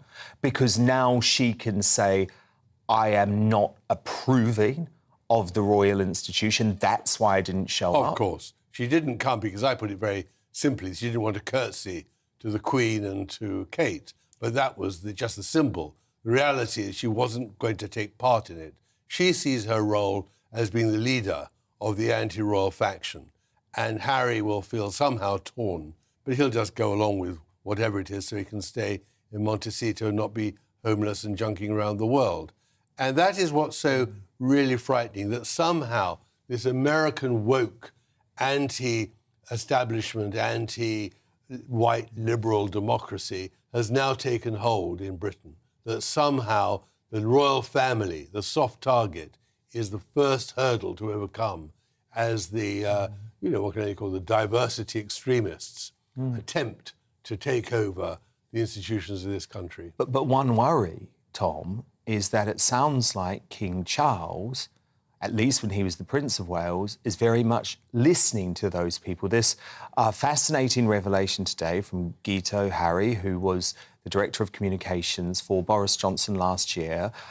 Charles criticises the Rwanda scheme. According to Guito, Boris squares up to him at this Commonwealth Heads of Government meeting in Rwanda, but critically also says to Charles, do not give this speech opening the door to historic reparations over slavery. Charles ignores him and goes up on stage and does exactly that. And now he's king, and he continues to open the door to historic reparations. Well, that for has always been my great, one of my great arguments against Charles in my book, The Rebel King. It was always that he can't stop meddling. He has opinions. He will not allow his opinions to be challenged. He will never listen to anybody else if it doesn't agree with what he believes in. And he has this view, because he leads a privileged life, that somehow that sort of that Rwanda is wrong. But the truth is that if the Tory government sends the first plane to Rwanda, then Starmer is toast, because suddenly everyone will realise the Tory government can do what they like, what they promised. And this is where King Charles has a great problem. I don't think Prince William will have that, but Charles, having spent 60 years campaigning, cannot stop campaigning. He can't stay quiet. And that is my great fear. And the truth is about King Charles, that for years as Prince of Wales, he took absolutely no interest in the Commonwealth. The Commonwealth is endangered by Prince Charles. He was forced to go to Africa and parts of Asia, and he really has no relationship with the Commonwealth. He doesn't want to travel there really now either. And so I think what we're going to see, which is very interesting, and I think we even saw that today, that King Charles plants a tree up in Sandringham, but Prince and Princess of Wales do the heavy lifting at the garden party. Well, yeah, I wanted to ask you about William and Kate, because they had a spectacular weekend. Very much united behind Charles now. That wasn't always the case, was it? But that is going to be a huge help for the king. Well, we saw that the moment Harry peeled off, that they delivered a united front and buried their differences, and the differences were... It's almost like Harry saved their relationship. Well, saved it. And in the end, it was also survival. I'm sure the Queen said to William, you really got to make up... The late Queen. The late Queen, because it's vital for the survival of the monarchy. But I do think that Prince William has a very different approach. He's not an interventionist. He doesn't think about politics and things like his father did. So it's going to be very interesting, but also difficult to see how the king will interact with the political leaders and what William will do. Because, of course, Charles, in William's position, didn't stop interfering in politics. No. And that's now going to be... William won't be that stupid. But I think the key question is the one that you've already raised. Will Charles be able to help himself? Because it is notable that one of the first people who he had for a sleepover, for want of a better term, at Windsor Castle when he became king. Apparently he's going to be doing this more often, inviting people from various parts of the world, showbiz, sport, that sort of thing. But the person who he had on the first of these was Keir Starmer and his wife. Yeah, and he does that because, quite rightly, he's got to pretend or show neutrality. The real problem is, what does he discuss with these politicians? Does he try to influence them, as he did with Tony Blair in favour of fox hunting and things like that? In my view, he will not be able to hold back because he has got such pronounced views. But he will put himself in the firing line of the diversity brigade, of the people who... Yeah, because it's never going to be enough for them. Exactly. It's never going to be enough for them until he's not on the throne. Exactly. And that's what he's got to start realising. Exactly. Tom Bauer, absolutely brilliant stuff. Thank you, Tom. We'll speak next week. But it's time now to reveal tonight's Greatest Britain and Union Jackass. My superstar panel return. Amanda Patel, who's your nominee for tonight's Greatest Britain? Mine is Boris Johnson's former head of media, Guito Harris, who exposed Prince Charles's relentless meddling over Rwanda, and it's sent out a message to Charles, put a sock in it. Yes, indeed. Calvin Robinson, your nominee. A similar one. This is for Boris Johnson MP, for not only for his handling of the Sue Gray stitch-up, but for squaring up to the then Prince Charles over the Rwanda situation and putting him back in his place. And Rebecca Reid, your nominee. Mine is Prince Harry. Why? Because I feel like going into a room full of people who hate you must be really scary and hard, genuinely. And I respect that he showed face and he turned up. I don't think that would have been an easy day. Yeah, this was a fascinating moment, wasn't it, Rebecca? Watching him walk into Westminster Abbey, I was struck by how cold the people in that room were. He didn't get smiles. No, you know, there was certain. It was a negative atmosphere in the Abbey. And he said some pretty dreadful things about a lot of them. He brought it upon himself. But still, I think on a human level, you have to look at that and say that is a very broken family. And I think it says something about his love for his father on some level that he did turn up. Well, I have no sympathy. I'm actually going to go with Calvin Robinson and Boris Johnson because I think Boris tried to save the then Prince Charles from himself when it came to opening the door to historic reparations for slavery. Amanda Patel, your Union Jackass nominee now. It's got to be Sadiq Khan, who has demanded an immediate police review from the very top over the ghastly imprisoning for a few hours of those terrible protesters, when most of us just wanted to give the cops a medal. Calvin Robinson, your nominee. Mine is Republic. For being unpatriotic. And there have been a lot of our usual freedom fighters that have been the same this week, Dan. There's nothing wrong with being a monarchist. It's quintessentially British. Yeah, I know. I mean, my goodness. Here, if you somehow believe in a constitutional monarchy now, Calvin, you can't have freedom of thought. What a ridiculous argument. Rebecca Reid, your nominee. And mine is the Met, because I think there is never an excuse to confiscate a rape alarm from anyone ever. OK, even if they're going to use it to try and scare horses? But generally speaking, women who volunteer to help other women stay safe at night aren't there to try and freak out horses. Yeah. Well, look, I'm going to repeat what I said earlier in the debate. I absolutely believe in the right to peaceful protest. It's totally part of what it means to be British. But there is a line that is crossed when it moves into criminal damage and when it moves into eco-terrorism. And for all of those people who all of a sudden now are standing up for freedom of speech, yes, I'm looking at you, James O'Brien. Where were you when it came to the school teacher from Batley? Where were you when it came to the women's rights protesters like Kelly J. Keane? Where were you when it came to the anti-lockdown activists like Calvin Robinson? And where were you when it came to the anti-compulsory vaccination protesters? You were completely silent. But look, I'm going to go with Sadiq Khan, of course, because he is always my Union Jackass, actually, given he's ruining what used to be the best city in the world. Amanda Patel, Calvin Robinson, Rebecca Reid, my fabulous superstar panel this Tuesday night. Thank you for your company. Remember, I'm back again tomorrow from 9 p.m. Lee Anderson and Jim Davidson will both be in the house. Next up, though, it's Headliners with their irreverent take on tomorrow's newspaper front pages. Good night.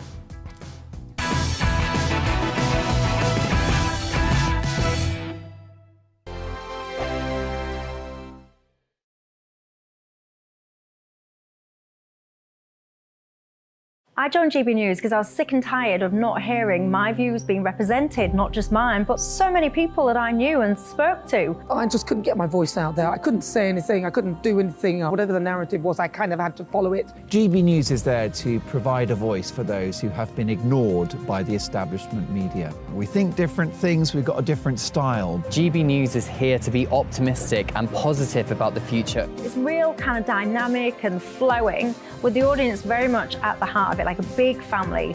Here at GB News, we talk about the things that matter to you. Hearing the voices from right across our towns and cities, especially our towns. All sides of the argument represented with a heavy dose of opinion.